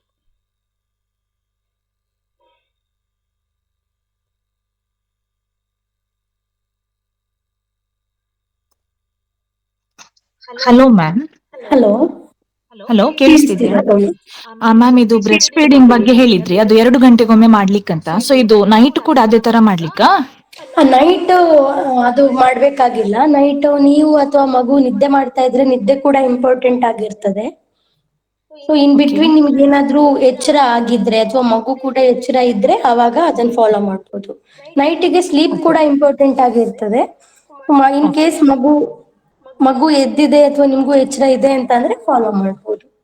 Okay ma'am. ಅಂದ್ರೆ ಅದು ಬ್ರೆಸ್ಟ್ ಫೀಡಿಂಗ್ ಮಾಡದಿದ್ರೆ ಅದು ಬ್ರೆಸ್ಟ್ ಎಲ್ಲ ಸ್ವೆಲ್ಲಿಂಗ್ ಬರುತ್ತೆ ನೋಡಿ, ಅದು ತುಂಬಾ ಗಟ್ಟಿ ಗಟ್ಟಿ ಆಗುತ್ತೆ. ಆ ತರ ಆದ್ರೆ ನಾವ್ ಏನ್ ಮಾಡ್ಬೋದು? ಆತರ ಬ್ರೆಸ್ಟ್ ಎಂಗಾರ್ಜ್ಮೆಂಟ್ ಅಂತ ಕರಿತೇವೆ ಅದಕ್ಕೆ. ಅದು ಯಾವಾಗ ಆಗಿರ್ತದೆ ಅಂತ ಹೇಳಿದ್ರೆ ಲ್ಯಾಕ್ಟೇಷನ್ ಜಾಸ್ತಿ ಆಗ್ತಾ ಇರುವಾಗ, ಹಾಲು ಜಾಸ್ತಿ ಆಗ್ತಾ ಇರುವಾಗ ಹಾಗೂ ಮಗುಗೆ ಬೇಕಾಗಿರೋದಕ್ಕಿಂತನೂ ಜಾಸ್ತಿ ಆಗ್ತಾ ಇದ್ದಾಗ ನೀವು ಅದನ್ನ ಎಕ್ಸ್ಪ್ರೆಸ್ ಮಾಡಿ ಬಿಸಾಕ್ಬೋದು. ಅದು ಜಾಸ್ತಿ ಇನ್ನು ಗಟ್ಟಿ ಆಗ್ಲಿಕ್ಕೆ ಇನ್ನೇನ್ ಶುರು ಆಗ್ತದೆ ಅನ್ನುವಾಗ್ಲೇ ಅದನ್ನು ಸ್ವಲ್ಪ ಎಕ್ಸ್ಪ್ರೆಸ್ ಮಾಡಿ ಬ್ರೆಸ್ಟ್ ಮಿಲ್ಕ್ ಅನ್ನು ಹೊರಗೆ ತೆಗೆದು ಅದನ್ನು ಹೊರಗೆ ಬಿಸಾಕ್ಬೋದು ಮಗುಗೆ ಎಡೆಕ್ವೇಟ್ ಇರೋದಕ್ಕಿಂತ ಜಾಸ್ತಿ ಇದ್ದಾಗ. ಮತ್ತೆ ಅಲ್ಲಿಗೆ ಒಂದ್ ಸ್ವಲ್ಪ ಬಿಸಿ ಬಿಸಿ ಬಟ್ಟೆಯನ್ನು ಶಾಖ ಅಂತ ಏನ್ ಕರಿತೇವೆ, ಕಾಟನ್ ಬಟ್ಟೆಯನ್ನು ಬಿಸಿ ನೀರಿಗೆ ನೆನೆಸಿಟ್ಟು ಅಲ್ಲಿಗೆ ಹೀಟ್ ಅಪ್ಲಿಕೇಶನ್ ಮಾಡ್ಬೋದು. ಆಗ ಕೂಡ ಅದ್ರಲ್ಲಿ ಎಂಗಾರ್ಜ್ ಆಗಿರುವಂತದ್ದು ಕಡಿಮೆ ಆಗ್ತದೆ. ಮತ್ತೆ ಬ್ರೆಸ್ಟ್ ಪಂಪ್ ಅಂತ ಕೂಡ ಸಿಗ್ತದೆ. ಜಾಸ್ತಿ ಗಟ್ಟಿ ಆದ್ರೆ ಅದನ್ನು ಸಕ್ ಮಾಡ್ಲಿಕ್ಕೆ ಬ್ರೆಸ್ಟ್ ಮಿಲ್ಕ್ ಅನ್ನು ಸಕ್ ಮಾಡಿ ಅದನ್ನು ಕೂಡ ನೀವು ಹೊರಗಡೆ ಹಾಕ್ಬೋದು, ಅಂದ್ರೆ ಅದನ್ನ ಡಿಸ್ಕಾರ್ಡ್ ಮಾಡ್ಬೋದು. ಓಕೆ, ಅದು ಪಂಪ್ ಮಾಡಿದ ಮಿಲ್ಕ್ ಅನ್ನು ಮಗುವಿಗೆ ಕೊಡ್ಬೋದಾ ಮ್ಯಾಮ್, ಒಂದ್ ವೇಳೆ ನೈಟ್ ನಾವು ತೆಗ್ದಿಟ್ರೆ? ಕೊಡ್ಬೋದು, ಮಗುವಿಗೆ ಅದು ಸ್ಪೂನ್ ಅಲ್ಲಿ ತಿನ್ನಿಸ್ತಾ ಇರ್ಬೋದು ಅದನ್ನು. ಓಕೆ, ಅಂದ್ರೆ ಅದು ಹೊರಗಡೆನೆ ಇಡ್ಬೋದು ಅಥವಾ ಫ್ರಿಡ್ಜ್ ಅಲ್ಲಿ ಇಟ್ಟು ಆತರ ಏನಾದ್ರು ಇದೆಯಾ ಪ್ರೊಸೀಜರ್? ಇಲ್ಲ ಇಲ್ಲ, ಹೊರಗಡೆನೆ ಇಡ್ಬೋದು. Fridge okay. ಅಲ್ಲಿ ಇಡುವಂತದ್ದು ಅಷ್ಟು ಒಳ್ಳೇದಲ್ಲ ಮಗುವಿಗೆ. ಹೊರಗಡೆನೆ ಇಡ್ಬೋದು. ಅದು ಜಾಸ್ತಿ ಇದ್ರೆ ನಿಮ್ಗೆ ಅದು ಆ ಟೈಮಲ್ಲಿ ಗಟ್ಟಿ ಆಗ್ತಾ ಇದೆ ಅಂತ ಹೇಳಿದ್ರೆ ಅಡಿಕ್ವೇಟ್ ಲ್ಯಾಕ್ಟೇಷನ್ ಇದೆ ಅಂತ. ಪ್ರತಿ ಸಲ ಫ್ರೆಶ್ ಆಗಿ ಮಿಲ್ಕ್ ಕೊಡುವಷ್ಟು ಅಡಿಕ್ವೇಟ್ ಇರ್ತದೆ ಆ ಕಂಡೀಷನ್ ಅಲ್ಲಿ. ಸೊ ಫ್ರೆಶ್ ಮಿಲ್ಕ್ ಅನ್ನೇ ಕೊಡ್ತಾ ಹೋದ್ರೆ ಆಯ್ತು ಆ ಟೈಮಲ್ಲಿ. ಓಕೆ ಮ್ಯಾಮ್, ಜಾಸ್ತಿ ಥ್ಯಾಂಕ್ ಯು. ಇರುವಂತದ್ದನ್ನು ಡಿಸ್ಕಾರ್ಡ್ ಮಾಡಿದ್ರೆ ಆಯ್ತು. Okay okay, thank you so much. Okay. Doctor, ಈಗ ಸ್ಟಾರ್ಟಿಂಗ್ ಅಲ್ಲಿ ಮಗುವನ್ನ ಅಂದ್ರೆ ಮಲಗಿಸ್ಕೊಂಡು ಬ್ರೆಸ್ಟ್ ಮಿಲ್ಕ್ ಫೀಡ್ ಮಾಡಬಾರ್ದು ಅಂತ ಒಂದು ಮಾತಿದೆ. ಯಾಕಂತ ಹೇಳಿದ್ರೆ ಮಗುಗೆ ಅದು ತಲೆಗೆ ಹೋಗ್ಬೋದು ಆ ಥರ. ಈಗ ನೈಟ್ ಹೊತ್ತು ಕೆಲವರು ಅಮ್ಮಂದ್ರು ಮಲಗಿಕೊಂಡೇ ಹಾಲು ಕೊಡುವಂತ, ಇದ್ರ ಬಗ್ಗೆ ನೀವೇನು ಹೇಳ್ತೀರಿ? ಹೌದು, ಆದಷ್ಟು ಮಲಗಿಕೊಂಡೇ ಹಾಲು ಕೊಡುವುದನ್ನ ಅವಾಯ್ಡ್ ಮಾಡ್ಬೇಕು. ಯಾಕಂತ ಹೇಳಿದ್ರೆ ತುಂಬಾ ವಾಚ್ಫುಲ್ ಆಗಿರ್ಬೇಕು, ಮಗುವನ್ನು ತುಂಬಾ ಒಬ್ಸರ್ವ್ ಮಾಡ್ತಾ ಇರ್ಬೇಕು. ಅದು ಹಾಲು ಕುಡಿತಾ ಇರುವಾಗ ಸಡನ್ ಆಗಿ ಉಸಿರು ಕಟ್ಟುವಂತದ್ದು ಅಥವಾ ಮಗುವಿನ ಮೂಗಿಗೆ ಹೋಗುವಂತದ್ದು, ಇಂಥ ಕಂಡೀಷನ್ಸ್ ಕೂಡ ಆಗ್ತದೆ. ಸೊ ಯಾವಾಗ ಅಮ್ಮ ಮಲಗಿರ್ತಾಳೆ, ಅಮ್ಮ ನಿದ್ದೆಗೆ ಹೋಗುವ ಚಾನ್ಸಸ್ ಕೂಡ ಇರ್ತದೆ. ಆಗ ಮಗುವಿಗೆ ಏನಾದ್ರೂ ಪ್ರಾಬ್ಲಮ್ ಆದ್ರೂ ಕೂಡ ಗೊತ್ತಾಗೋದಿಲ್ಲ. ಸೊ ಆದಷ್ಟು ಮಲಗಿಕೊಂಡು ಫೀಡ್ ಮಾಡುವುದನ್ನ ಅವಾಯ್ಡ್ ಮಾಡ್ಬೇಕು. ಕೂತ್ಕೊಂಡು ಮಗುವನ್ನು ಒಂದ್ ಸ್ವಲ್ಪ ಸ್ಲ್ಯಾಂಟ್ ಪೊಸಿಷನ್ ಅಲ್ಲಿ ಎರಡು ಕೈಗಳಲ್ಲಿ ಇಟ್ಕೊಂಡು ಕೆಳಗಡೆ ಪಿಲ್ಲೋ 2-3 ಪಿಲ್ಲೋ ಕೂಡ ಇಟ್ಕೊಳ್ಬಹುದು. ಈ ತರ ಪೊಸಿಷನ್ ಅಲ್ಲಿ ಫೀಡ್ ಮಾಡುವುದು ತುಂಬಾ ಇಂಪಾರ್ಟೆಂಟ್. ಅಮ್ಮ ತುಂಬಾ ಒಬ್ಸರ್ವೆಂಟ್ ಆಗಿರ್ಬೇಕು. ಮಗುವನ್ನ ಫೀಡ್ ಮಾಡುವಾಗ ನೋಡ್ತಾ ಇರ್ಬೇಕು, ಮಗುಗೆ ಕರೆಕ್ಟ್ ಆಗಿ ಫೀಡಿಂಗ್ ಆಗ್ತಿದ್ಯಾ, ಕರೆಕ್ಟ್ ಆಗಿ ಮಗು ಲ್ಯಾಚ್ ಮಾಡಿದ್ಯಾ ನಿಪ್ಪಲ್ ಅನ್ನು, ಇದನ್ನೆಲ್ಲ ಒಬ್ಸರ್ವ್ ಮಾಡ್ತಾ ಇರ್ಬೇಕು. ಕೆಲವು ಸಲ ಏನಾಗುತ್ತೆ ಅಂತ ಹೇಳಿದ್ರೆ ಮಗುಗೆ ಬಟ್ಟೆ ಹಾಕಿರ್ತಾರೆ. ಈಗ ರೂಮಲ್ಲಿ ಲೈಟ್ ಇರುವಂತದ್ದು, ಮಂದ ಬೆಳಕಿರಬೇಕು ಅಂತ ಹೇಳ್ತಾರೆ. ಕೆಲವು ಸಲ ಬಟ್ಟೆ ಮಗುವಿನ ಮುಖದ ಮೇಲೆ ಬಿದ್ದರೆ ಅದೇ ತೆಗಿಲಿಕ್ಕೆ ಬರಲ್ಲ ನೋಡಿ. ಈ ಥರದ ಕೆಲವು ಕೇಸಸ್ ನಾನು ಕೇಳ್ಪಟ್ಟಿದ್ದೆ. ಸೊ ಏನೆಲ್ಲ ಕೇರ್ಫುಲ್ ಆಗಿರಬೇಕು ಹೇಗೆ ಅಂತ ಫಸ್ಟ್ ಫ್ಯೂ ಡೇಸ್ ಜಸ್ಟ್ ಯಾವ್ದಾದ್ರು ಕೇಸಸ್ ಇದ್ರೆ ಅಥವಾ ನೀವೇನಾದರೂ ತಿಳ್ಕೊಂಡಿರೋದು ಇದ್ರ ಬಗ್ಗೆ ಇದ್ರೆ ತಿಳಿಸಿ. ಹೌದು, ಇದು ಈ ತರದ್ದು ತುಂಬಾ ನಾರ್ಮಲ್ ಆಗಿ ಆಗಿರುವಂತದ್ದು ನಾವು ಕೇಳ್ತಾ ಇರ್ತೇವೆ. ಯಾವಾಗ ಮಗು ಮೇಲೆ ದೊಡ್ಡ ಬೆಡ್ಶೀಟ್ ಬೀಳುವಂತದ್ದಾಗ್ಲಿ ಅಥವಾ ಬಟ್ಟೆಗಳ ಬಿದ್ದು ಮಗುವಿದ ಉಸಿರಾಟ ತೊಂದರೆಗಳಾಗುವಂತದ್ದು, ಆಗ ಎಲ್ಲರೂ ಮಲಗಿರ್ತಾರೆ, ಇಂಥದ್ದೆಲ್ಲ ಆಗುವಂತದ್ದು ಕಾಮನ್ ಆಗಿರ್ತದೆ. ಸೊ ಆದಷ್ಟು ನಾವು ಮಗುವಿನ ಸುತ್ತಮುತ್ತ ಅಂತಹ ಹೆವಿ ಬಟ್ಟೆಗಳನ್ನು ಇಡುವಂತದ್ದು ಇದನ್ನೆಲ್ಲ ಅವಾಯ್ಡ್ ಮಾಡಿರ್ಬೇಕು. ಮಗುವನ್ನು ಅದರ ಚೆಸ್ಟ್ ತನಕ ಅಷ್ಟೇ ಕವರ್ ಮಾಡಿ ಅದನ್ನು ಕರೆಕ್ಟ್ ಆಗಿ ತೊಟ್ಲಲ್ಲಿ ಮಲಗಿಸಿ ಒಬ್ರು ವಾಚ್ಫುಲ್ ಆಗಿದ್ರೆ ಇನ್ನೂ ಒಳ್ಳೇದು. ಆದಷ್ಟು ಸುತ್ತಮುತ್ತ ಅದಕ್ಕೆ ಪುಲ್ ಮಾಡುವಂತಹ ಐಟಮ್ಸ್ ಇಟ್ಟದೇ ಇದ್ರೆ ಒಳ್ಳೇದು. ಮತ್ತೆ ಮಗುವನ್ನ ಅಲ್ಲೇ ಬೆಡ್ ಮೇಲೆ ಮಲಗಿಸಿ ನಿದ್ದೆ ಮಾಡುವಂತದ್ದು ಇದನ್ನೆಲ್ಲ ಅವಾಯ್ಡ್ ಮಾಡ್ಬೇಕು. ಮಗು ನೀವು ನಿದ್ದೆಗೆ ಹೋದ್ರೆ ಮತ್ತೆ ತುಂಬಾ ಪ್ರಾಬ್ಲಮ್ಸ್ ಆಗಿರ್ತದೆ. ಮಗುವನ್ನ ಆದಷ್ಟು ಸೇಫ್ ಆಗಿಟ್ಟು ಮತ್ತೆ ರೆಸ್ಟ್ ಮಾಡುವಂತದ್ದು ಇಂಪಾರ್ಟೆಂಟ್ ಆಗಿರ್ತದೆ. ಓಕೆ, ಈಗ ಡೆಲಿವರಿ ಪೇಯ್ನ್ ಬಗ್ಗೆ ಒಂದಿಷ್ಟು ಡ್ಯೂರೇಷನ್ ಅಂತ ಒಂದು ಸಾಮಾನ್ಯವಾಗಿ ಈಗ ಫಸ್ಟ್ ಡೆಲಿವರಿಗಾಗಲಿ ಸೆಕೆಂಡ್ ಡೆಲಿವರಿಗಾಗಲಿ ನೀವಾಗ ಹೇಳಿದ್ರಿ ನೋಡಿ, ಕೆಲವರು ಬರ್ತಾರೆ ತುಂಬ ಸಿಂಪಲ್ ಆಗಿ ಅವ್ರದ್ದು ಡೆಲಿವರಿ ಆಗಿ ಹೋಗುತ್ತೆ ಅಂತ. ಸೊ ಏನಾದರೂ ಇದ್ರ ಬಗ್ಗೆ ಹೇಳ್ಬೋದಾ? ಇಷ್ಟು ಟೈಮ್ ಅಥವಾ ಅಥವಾ ಮನಸ್ಸಲ್ಲಿ ಅಂದ್ಕೊಳ್ಳುವಂಥದ್ದು ಇಷ್ಟು ಟೈಮಲ್ಲಿ ಆಗಬೇಕು ಅಥವಾ ವಿಜುವಲೈಸೇಷನ್ ಏನಾದರೂ ಈ ಬಗ್ಗೆ ಹೇಳ್ಬೋದಾ?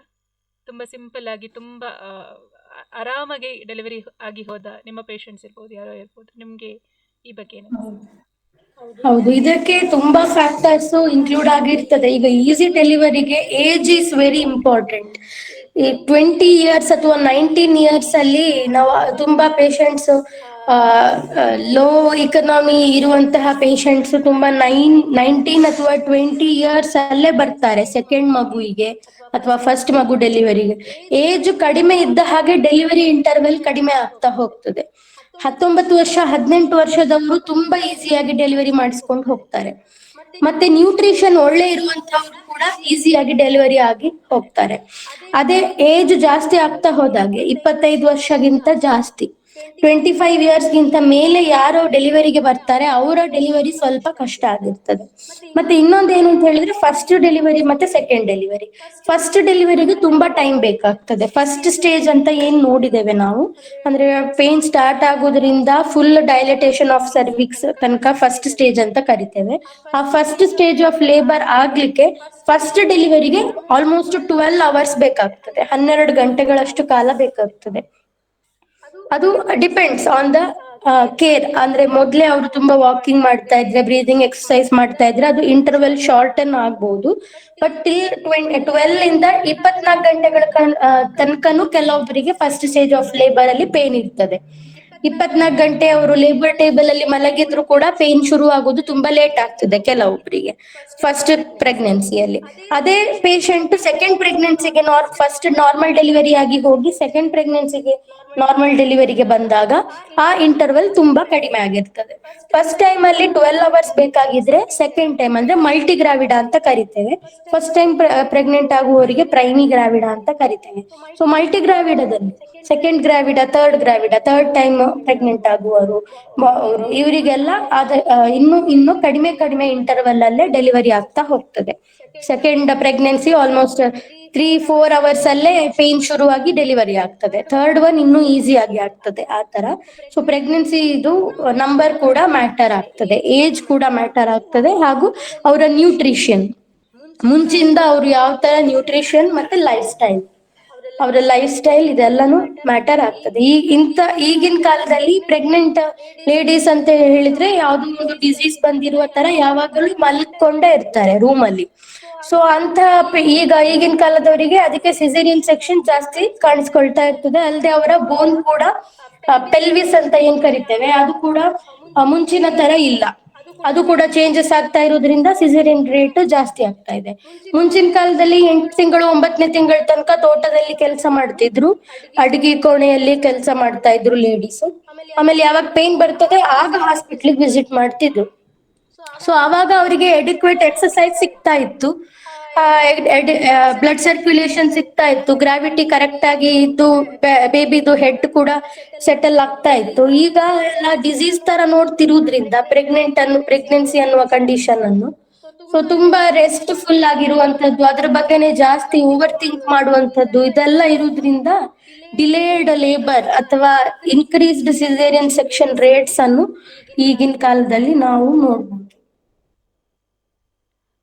ಓಕೆ ಡಾಕ್ಟರ್, ಇನ್ನೊಂದು ಕ್ವಶನ್. ಈಗ ವಾಶ್ರೂಮ್ಗೆ ಕೂತ್ಕೊಳ್ಳೋದಾದ್ರೆ ಈಗ ಇಂಡಿಯನ್ ಟಾಯ್ಲೆಟ್ ಯೂಸ್ ಮಾಡುವಂಥದ್ದು, ಇದೀಗ ಸೆಕೆಂಡ್ ಟ್ರೈಮಿಸ್ಟರ್ ಮತ್ತು ಥರ್ಡ್ ಟ್ರೈಮಿಸ್ಟರ್ ಅವರಿಗೆ ನೀವು ಅದು ಹೇಗೆ ಹೇಳ್ತೀರಾ? ಇಂಡಿಯನ್ ಟಾಯ್ಲೆಟ್ ಸ್ಟೈಲಲ್ಲಿ ಅಂದರೆ ಕೂತ್ಕೋಬಹುದಾ ಅಥವಾ ಇಲ್ವಾ? ಯಾವ ಥರ ಅವರು ಇದ್ರ ಬಗ್ಗೆ ಎಚ್ಚರಿಕೆ ತಗೋಬೇಕು? ಫಾರ್ ಎಕ್ಸಾಂಪಲ್ ಈಗ ಇನ್ನರ್ ವೇಟ್ಸನ್ನು ವಾಶ್ ಮಾಡೋದಾದರೆ ಒಂದು ಸ್ವಲ್ಪ ಅಷ್ಟೊತ್ತಿಗೆ ಕೂತ್ಕೋಬೋದಾ ಅಥವಾ ಮಾಡಬಾರ್ದಾ ಆ ಥರ? ಸ್ಕ್ವಾಟಿಂಗ್ ಪೊಸಿಷನ್ ಅಂತ ಏನ್ ಕರಿತೇವೆ ಅದು ಲಾಸ್ಟ್ ಟ್ರೈಮಿಸ್ಟರ್ ಇಂದು ಲಾಸ್ಟ್ ಸ್ಟೇಜ್ ಅಲ್ಲಿ ಅಡ್ವೈಸಬಲ್ ಅಲ್ಲ. ಪ್ರೆಗ್ನೆನ್ಸಿ ಈಗ ಡೇಟ್ ಕೊಟ್ಟಿರ್ತಾರೆ, ಎಸ್ಟಿಮೇಟೆಡ್ ಡೆಲಿವರಿ ಡೇಟ್ ಇನ್ನೇನು 1 ವೀಕ್ ನಂತರ ಇದೆ ಅನ್ನುವಾಗ ಆ ಟೈಮಲ್ಲಿ ಜಾಸ್ತಿ ಸ್ಕ್ವಾಟಿಂಗ್ ಮಾಡ್ತಾ ಇದ್ರೆ ಸಡನ್ ಆಗಿ ಡೆಲಿವರಿ ಆಗುವಂತದ್ದು ಇಂಥ ಕೇಸಸ್ ಕೂಡ ನಾವು ನೋಡಿರ್ತೇವೆ. ವಾಶ್ರೂಮ್ ಅಲ್ಲೇ ಡೆಲಿವರಿ ಆಗುವಂತದ್ದು ಇಂಥ ಕೇಸಸ್ ಎಲ್ಲ ನಾವು ನೋಡ್ತೇವೆ. ಆದ್ರಿಂದ ಲಾಸ್ಟ್ ಡೆಲಿವರಿ ಇನ್ನೇನ್ ಡೇಟ್ ಹತ್ರ ಬರುವಾಗ 1 ಅಥವಾ 2 ವಾರದಲ್ಲಿ ಇಂಡಿಯನ್ ವಾಶ್ರೂಮ್ ಯೂಸ್ ಮಾಡೋದು ಬೇಡ. ಅದಕ್ಕಿಂತ ಮುಂಚೆ ಸ್ಕ್ವಾಟಿಂಗ್ ಫಾರ್ ಅಟ್ಲೀಸ್ಟ್ 5 ಮಿನಿಟ್ಸ್ ಎಲ್ಲ ಅಲೋಡ್ ಪರ್ ಡೇ, ಏನು ಪ್ರಾಬ್ಲಮ್ ಆಗುದಿಲ್ಲ. 9th ಮಂತ್ ಮುಂಚೆ 8th ಮಂತ್ ಅಲ್ಲಿ ಆಗ್ಲಿ ಅಥವಾ 7th ಮಂತ್ ಅಲ್ಲಿ ಆಗ್ಲಿ ದಿನದಲ್ಲಿ ಯಾವಾಗ ವಾಶ್ರೂಮ್ ಯೂಸ್ ಮಾಡ್ತಾರೆ ಅಂದ್ರೆ ದಿನದಲ್ಲಿ ಅಟ್ಲೀಸ್ಟ್ 5 ಅಥವಾ 10 ಮಿನಿಟ್ಸ್ ಸ್ಕ್ವಾಟಿಂಗ್ ಮಾಡೋದ್ರಿಂದ ಏನ್ ಸಮಸ್ಯೆ ಆಗುದಿಲ್ಲ. ಆದಷ್ಟು ಅವರು ವೆಸ್ಟರ್ನ್ ಟಾಯ್ಲೆಟ್ ಯೂಸ್ ಮಾಡ್ಲಿಕ್ಕೆ ಆಗ್ತದೆ ಅಂತ ಹೇಳಿದ್ರೆ they can go for it. But there is no any side effects in using the Indian washrooms. ಅಂದ್ರೆ ಆತರ ಅಷ್ಟೊಂದೇನು ಪ್ರಾಬ್ಲಮ್ ಆಗುದಿಲ್ಲ. ಡೆಲಿವರಿ ಡೇಟ್ ಹತ್ರ ಬಂದಾಗಷ್ಟೇ ಅವಾಯ್ಡ್ ಮಾಡಿದ್ರೆ ಒಳ್ಳೇದು. ಓಕೆ, ಲಾಸ್ಟ್ ಕ್ವಶನ್ ನಂದು. ಈಗ ಮಶ್ರೂಮ್ ಕನ್ಸಂಪ್ಷನ್ ಬಗ್ಗೆ ನಮ್ಮೊಬ್ಬರು ಪಾರ್ಟಿಸಿಪೆಂಟಿಗೆ ಅದು ಡೌಟ್ ಇತ್ತು. ಸೊ ಅದು ನ್ಯೂಟ್ರಿಷನ್ ತುಂಬ ಇದೆ, ಯೂಸ್ ಮಾಡಬಹುದಾ? ಕೆಲವರು ಅದು ಅವಾಯ್ಡ್ ಮಾಡಿ ಅಂತ ಹೇಳ್ತಾರೆ. ಇನ್ನು ಸ್ವಲ್ಪ ಕ್ವಾಂಟಿಟಿಯಲ್ಲಿ ತಗೋಬಹುದಾ ಅಂತ. ಈಗ ಫಸ್ಟ್ ಸೆಕೆಂಡ್ ಮತ್ತು ಥರ್ಡ್ ಟ್ರೈಮಿಸ್ಟರಲ್ಲಿ ಮಶ್ರೂಮ್ ಕನ್ಸಂಪ್ಷನ್ ಏನಾದರೂ ಈ ಥರ ಎಫೆಕ್ಟ್ ಆಗುತ್ತಾ ಅಂತ? ಮಶ್ರೂಮ್ ಕನ್ಸಂಪ್ಷನ್ ಆಕ್ಚುಲಿ ಅದು ತುಂಬಾ ಹೆವಿ ಡೈಜೆಷನ್ ತುಂಬಾ ಹೆವಿ ಆಗಿರ್ತದೆ. ಸೊ ಹೇಗೆ ನಾವು ಪನ್ನೀರನ್ನು ಸ್ವಲ್ಪ ಅಮೌಂಟ್ ಅಲ್ಲಿ ಯೂಸ್ ಮಾಡ್ತೇವೆ ಅಷ್ಟೇ ಕ್ವಾಂಟಿಟಿಯಲ್ಲಿ ಯೂಸ್ ಮಾಡ್ಬೋದು 3 ಟ್ರೈಮಿಸ್ಟರ್ಗಳಲ್ಲಿ. ಅದನ್ನ ಸ್ವಲ್ಪ ಜಾಸ್ತಿ ಅದನ್ನು ಕರಿ ಮಾಡ್ಕೊಂಡು ಅಥವಾ ಅದನ್ನ ಗ್ರೇವಿ ಮಾಡ್ಕೊಂಡು ತಿನ್ನೋದ್ರಿಂದ ಅವರಿಗೆ ಮುಂದಿನ ಫುಡ್ ಕನ್ಸಂಪ್ಷನ್ಗೆ ಡೈಜೆಷನ್ ತುಂಬಾ ಡಿಲೇ ಆಗುವ ಚಾನ್ಸಸ್ ಇರ್ತದೆ. ಸೊ ಆದಷ್ಟು ಮಶ್ರೂಮ್ ಅವಾಯ್ಡ್ ಮಾಡಿದ್ರೆ ಒಳ್ಳೇದು. Weekly once in small quantity, twice in 2 ವೀಕ್ಸಿಗೆ ಒಂದ್ಸಲ ಕಡಿಮೆ ಕ್ವಾಂಟಿಟಿಯಲ್ಲಿ ಕೂಡ ತಗೊಳ್ಳುವುದು it's advisable, but in a less quantity. Okay, ಬೇರೆ ಯಾರಿಗಾದ್ರೂ ಏನಾದ್ರೂ ಕ್ವಶನ್ಸ್ ಇದ್ರೆ ದಯವಿಟ್ಟು ಕೇಳಿ. ಹಲೋ ಮೇಡಮ್, ಲೋ ಇದು ಲೈನ್. ಓಕೆ. ಕೇಳ್ತಿದ್ಯಾ? ಇದು ಡೆಲಿವರಿ ಆದ್ಮೇಲೆ ಮಗುವನ್ನು ಬಟ್ಟೆಯಲ್ಲಿ ಸುತ್ತುತ್ತಾರೆ ನೋಡಿ, ಹೀಗೆ ಫುಲ್. ಅದು ಕೆಲವರು ಹೇಳ್ತಾರೆ ಅಂದ್ರೆ ಆಶಾ ಕಾರ್ಯಕರ್ತೆ ಎಲ್ಲ ಬಂದು ಮಗುವನ್ನು ಓಪನ್ ಆಗಿ ಇಡಿ, ಬಟ್ಟೆ ಎಲ್ಲ ಸುತ್ತಬೇಡಿ ಅಂತ. ಮತ್ತೆ ಕೆಲವರು ಏಜ್ ಆದವರು ಹೇಳ್ತಾರೆ ಮಗುವನ್ನು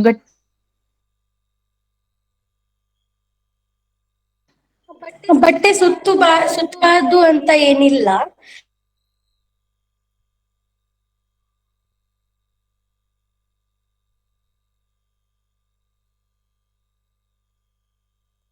ತುಂಬಾ ಟೆಂಪರೇಚರ್ ಆಗ್ಲಿ ಅಥವಾ ನೀವು ತುಂಬಾ ಕೇರ್ ಕೊಡ್ತಾ ಇರ್ತದೆ. ಸೊ ಟೆಂಪರೇಚರ್ ರೆಗ್ಯುಲೇಟ್ ಮಾಡ್ಲಿಕ್ಕೆ ಮಗುವಿನ ಸ್ಕಿನ್ಗೆ ಎಲ್ಲದಕ್ಕೂ ಹೆಲ್ಪ್ ಆಗ್ತಾ ಇರ್ತದೆ. ಯಾವಾಗ ಮಗು ಹೊರಗೆ ಬರ್ತದೆ ಇಮಿಡಿಯೇಟ್ ಆಗಿ ಟೆಂಪರೇಚರ್ ಕಡಿಮೆ ಆದಾಗ ಅದಕ್ಕೆ ಹೈಪೋಥರ್ಮಿಯಾ ಅಂದ್ರೆ ಇಮಿಡಿಯೇಟ್ ಆಗಿ ಟೆಂಪರೇಚರ್ ಡೌನ್ ಆಗುವಂತಹ ಕಂಡೀಷನ್ಸ್ ಕೂಡ ಕೆಲವು ಕಡೆ ಕಾಣಿಸ್ಕೊಳ್ತದೆ. ಅದಕ್ಕೋಸ್ಕರ ಮಗುವನ್ನು ಸುತ್ತಿ ಇಡುದೇ ಒಳ್ಳೇದು. ಓಪನ್ ಆಗಿ ಇಡ್ಬೇಕು ಅನ್ನೋದೇನು ಅಗತ್ಯ ಇಲ್ಲ. ದಿನದಲ್ಲಿ ಸ್ವಲ್ಪ ಟೈಮ್ ಅಲ್ಲಿ ಓಪನ್ ಇಟ್ರು ತೊಂದ್ರೆ ಇಲ್ಲ. ಆದ್ರೆ ಮಗುವನ್ನು ಬಟ್ಟೆಯಿಂದ ಸುತ್ತಿ ಇಡುವಂತಹದ್ದನ್ನೇ ನಾವು ಮಾಡುವಂತದ್ದು ಹಾಸ್ಪಿಟಲ್ಸ್ ಅಲ್ಲಿ. ಬೆಳಿಗ್ಗೆ ಅಭ್ಯಂಗ ಕೊಟ್ಟು ಮಸಾಜ್ ಕೊಟ್ಟು ಮಗುವಿಗೆ ಕಷಾಯದಲ್ಲಿ ಸ್ನಾನ ಕೊಟ್ಟು ಬಟ್ಟೆಯಿಂದ ಸುತ್ತಿಡುವಂತಹದ್ದನ್ನೇ ನಾವು ಫಾಲೋ ಮಾಡ್ತೇವೆ ಹಾಸ್ಪಿಟಲ್ಸ್ ಅಲ್ಲಿ. ಸೊ ಮನೆಯಲ್ಲಿ ಕೂಡ ಬಟ್ಟೆಯನ್ನು ಕ್ಲೀನ್ ಆಗಿರುವಂತಹ ಕಾಟನ್ ಬಟ್ಟೆ, ಧೂಪನ ಮಾಡಿರುವಂತಹ ಬಟ್ಟೆಯನ್ನು ಯೂಸ್ ಮಾಡಬಹುದು. Okay ma'am, thank you. ಮತ್ತೊಂದು, ಇದು ಬ್ರೆಸ್ಟ್ ಫೀಡ್ ಮಾಡುವಾಗ ಇದು ಮುಂಚಿನವ್ರು ಹೇಳ್ತಾರೆ ಮಗುವಿನ ನೆತ್ತಿಗೆ ನಮ್ಮ ಬ್ರೆಸ್ಟ್ ತಾಗ್ಬಾರ್ದು ಅಂತ. ತಾಗಿದ್ರೆ ಅದು ಬ್ರೆಸ್ಟ್ ಗಟ್ಟಿ ಆಗ್ತದೆ ಆ ತರ ಎಲ್ಲ ಹೇಳ್ತಾರೆ, ಅದು ನಿಜನಾ? ಇಲ್ಲ, ಅದೆಲ್ಲ ಮಿಸ್ಕನ್ಸೆಪ್ಷನ್ಸ್. ಓಕೆ, ಮಗುಗೊಂದು ವೇಳೆ ನೆತ್ತಿಗೆ ತಾಗಿದ್ರೆ ಮಗುಗೇನ್ ಪ್ರಾಬ್ಲಮ್ ಆಗಲ್ಲ? ಇಲ್ಲ ಇಲ್ಲ ಇಲ್ಲ, ಏನು ಪ್ರಾಬ್ಲಮ್ ಇಲ್ಲ. Thank you. Okay madam, low line present ಇದ್ದಾಗ ನಾವು ನಾರ್ಮಲ್ ಡೆಲಿವರಿಗೆ ಯಾವ್ದೆಲ್ಲ ಎಕ್ಸರ್ಸೈಸ್ ಮಾಡ್ಬೋದು? ಲೋ ಲೈಯಿಂಗ್ ಪ್ಲೆಸೆಂಟ್ ಅದು ಆಕ್ಚುಲಿ ಅದನ್ನು ವಾಪಸ್ ರಿವರ್ಸ್ ಮಾಡುವಂತದ್ದು ಸ್ವಲ್ಪ ಕಷ್ಟ. Low okay. ಲೈಯಿಂಗ್ ಇದ್ದಾಗ ಅದು ಫಸ್ಟ್ ನೀವು ಸೆಕೆಂಡ್ ಟ್ರೈಮಿಸ್ಟರ್ ಅಲ್ಲಿ ಇದ್ರೆ ಅಥವಾ ಫಸ್ಟ್ ಟ್ರೈಮಿಸ್ಟರ್ ಅಲ್ಲಿ ಇದ್ರೆ ಪ್ಲೆಸೆಂಟ್ ಅದು ಸೈಟ್ ಲೋ ಇದ್ರೆ ಅದರಿಂದ ಏನು ಪ್ರಾಬ್ಲಮ್ ಇಲ್ಲ. ಲಾಸ್ಟ್ ಟ್ರೈಮಿಸ್ಟರ್ ಅಲ್ಲಿ ಕೂಡ ಪ್ಲೆಸೆಂಟ್ ಲೋ ಲೈಯಿಂಗ್ ಇದ್ರೆ ಪ್ಲೆಸೆಂಟ್ ಈಗ ಲೋವರ್ ಎಡ್ಜ್ ಇದೆ ಮ್ಯಾಮ್, ಮೊದ್ಲು ಲೋ ಲೈಂಗ್ ಇತ್ತು. ಈ ಎಷ್ಟನೇ ಟ್ರೈಮಿಸ್ಟರ್ ಈಗ? ಇದು 3rd trimester ma'am. Okay, delivery date ಯಾವಾಗಿದೆ? ಡಿಸೆಂಬರ್ 19. ಡಿಸೆಂಬರ್ ಅಲ್ಲಿದೆ, ಇನ್ನು ಒಂದೇ ತಿಂಗಳಿದೆ. ಸೊ ಹೌದು. ಪ್ಲೆಸೆಂಟ್ ಅಷ್ಟು ಲೋ ಇದ್ರೆ ನಿಮ್ಗೆ ನಾರ್ಮಲ್ ಟ್ರೈ ಮಾಡೋದು ರಿಸ್ಕಿ ಇರ್ತದೆ. ಹೌದಾ? You can go for C section. ನಿಮ್ಮ ಡಾಕ್ಟರ್ ಸಿ ಸೆಕ್ಷನ್ ಅಡ್ವೈಸ್ ಮಾಡಿದ್ರಾ ನಿಮ್ಗೆ? ಇಲ್ಲ, ಏನು ಹೇಳಲಿಲ್ಲ ಈಗ ಸದ್ಯಕ್ಕೆ. Okay okay. ಸೊ ನೀವು ನಾರ್ಮಲಿ ಆಗಿ ಪ್ರೆಗ್ನೆನ್ಸಿ ಸೆಕೆಂಡ್ ಥರ್ಡ್ ಟ್ರೈಮಿಸ್ಟರ್ ಅಲ್ಲಿ ಮಾಡುವಂತ ಆಸನಗಳನ್ನೇ ಪ್ರಾಕ್ಟೀಸ್ ಮಾಡ್ಬೋದು. ಬಟ್ ಅದನ್ನು ವಾಪಸ್ ರಿಕವರ್ ಮಾಡುವಂತದ್ದು, ಲೋ ಲೈಯಿಂಗ್ ಅನ್ನು ಪ್ರಾಪರ್ ಪೊಸಿಷನ್ ಗೆ ತರುವಂತದ್ದು ಸ್ವಲ್ಪ ಇಂಪಾಸಿಬಲ್ ಆಗಿರುವಂತದ್ದು. ಸೊ ನೀವು ನಾರ್ಮಲ್ ಆಗಿ ಏನ್ ಬ್ರೀದಿಂಗ್ ಮಾಡ್ತೀರಾ, ಬ್ರೀದಿಂಗ್ ಎಕ್ಸರ್ಸೈಸ್ ಮಾಡ್ತೀರಾ, ನಾರ್ಮಲ್ ಆಸನಾಸ್ ಏನ್ ಮಾಡ್ತೀರಾ ಅದನ್ನೇ ಕಂಟಿನ್ಯೂ ಮಾಡಿ. ಮತ್ತೆ ಅವರು ಮುಂಚೆ ಇನ್ನೊಂದ್ಸಲ ಸ್ಕ್ಯಾನ್ ಮಾಡ್ತಾರೆ, ಅವಾಗ ಪ್ಲೆಸೆಂಟ್ ಅದು ಪೊಸಿಷನ್ ಕರೆಕ್ಟ್ ಆಗಿದ್ರೆ ನಾರ್ಮಲ್ಗೆ ಟ್ರೈ ಮಾಡ್ತಾರೆ. ಓಕೆ. ಮತ್ತೆ ಕಾಲಲ್ಲಿ ಊತ ಬಂದಿದೆ, ಅಂದ್ರೆ BP ನಾರ್ಮಲ್ ಇದೆ, ಅದು ಕಡಿಮೆ ಆಗ್ಬೇಕಾದ್ರೆ ಕಾಲಲ್ಲಿ ಊತ ಅದು ನಾರ್ಮಲ್ ಆಗಿ ಕಾಣಿಸ್ಕೊಳ್ತದೆ, ವೇಟ್ ಜಾಸ್ತಿ ಆಗ್ತಾ ಇರ್ತದಲ್ಲ ಪ್ರೆಗ್ನೆನ್ಸಿಯಲ್ಲಿ.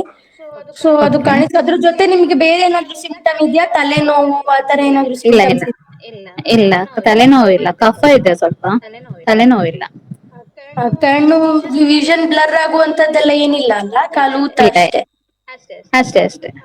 ಓಕೆ, ನೀವು ಗೋಕ್ಷುರಾದಿ ಗುಗ್ಗುಲು ಅಂತ ಒಂದು ಮಾತ್ರೆ ಸಿಗ್ತದೆ ಆಯುರ್ವೇದಿಕ್ Okay. ಡಿಸ್ಪೆನ್ಸರಿಯಲ್ಲಿ. ಅದನ್ನು ಬೆಳಿಗ್ಗೆ ಒಂದು ರಾತ್ರಿ ಒಂದು ತಿಂತ ಹೋದ್ರೆ ಊತ ಕಡಿಮೆ ಆಗ್ತದೆ. ಓಕೆ ಮ್ಯಾಮ್, ಸರಿ. ನಾರ್ಮಲ್ ಆಗೇ ಇರುವಂತದ್ದು, ಅದರಿಂದ ಏನ್ ಸಮಸ್ಯೆ ಇಲ್ಲ. Okay ma'am, thank you. Gokshuradi Guggulu ಅಂತ. Gokshuradi Guggulu. Okay. Okay.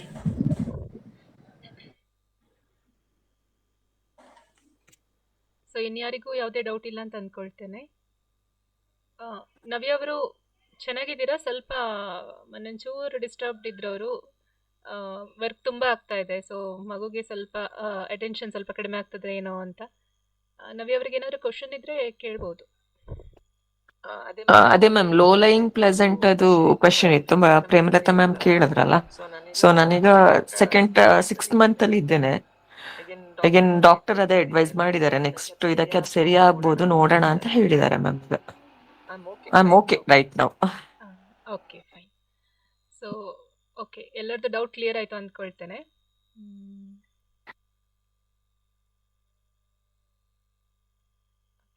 Fine. So ಇಂದಿನ ಈ ಗರ್ಭ ಸಂಸ್ಕಾರ ತರಗತಿಯನ್ನು ಬಹಳ ಚೆನ್ನಾಗಿ ನಡೆಸಿಕೊಟ್ರು ನಮ್ಮ ಡಾಕ್ಟರ್.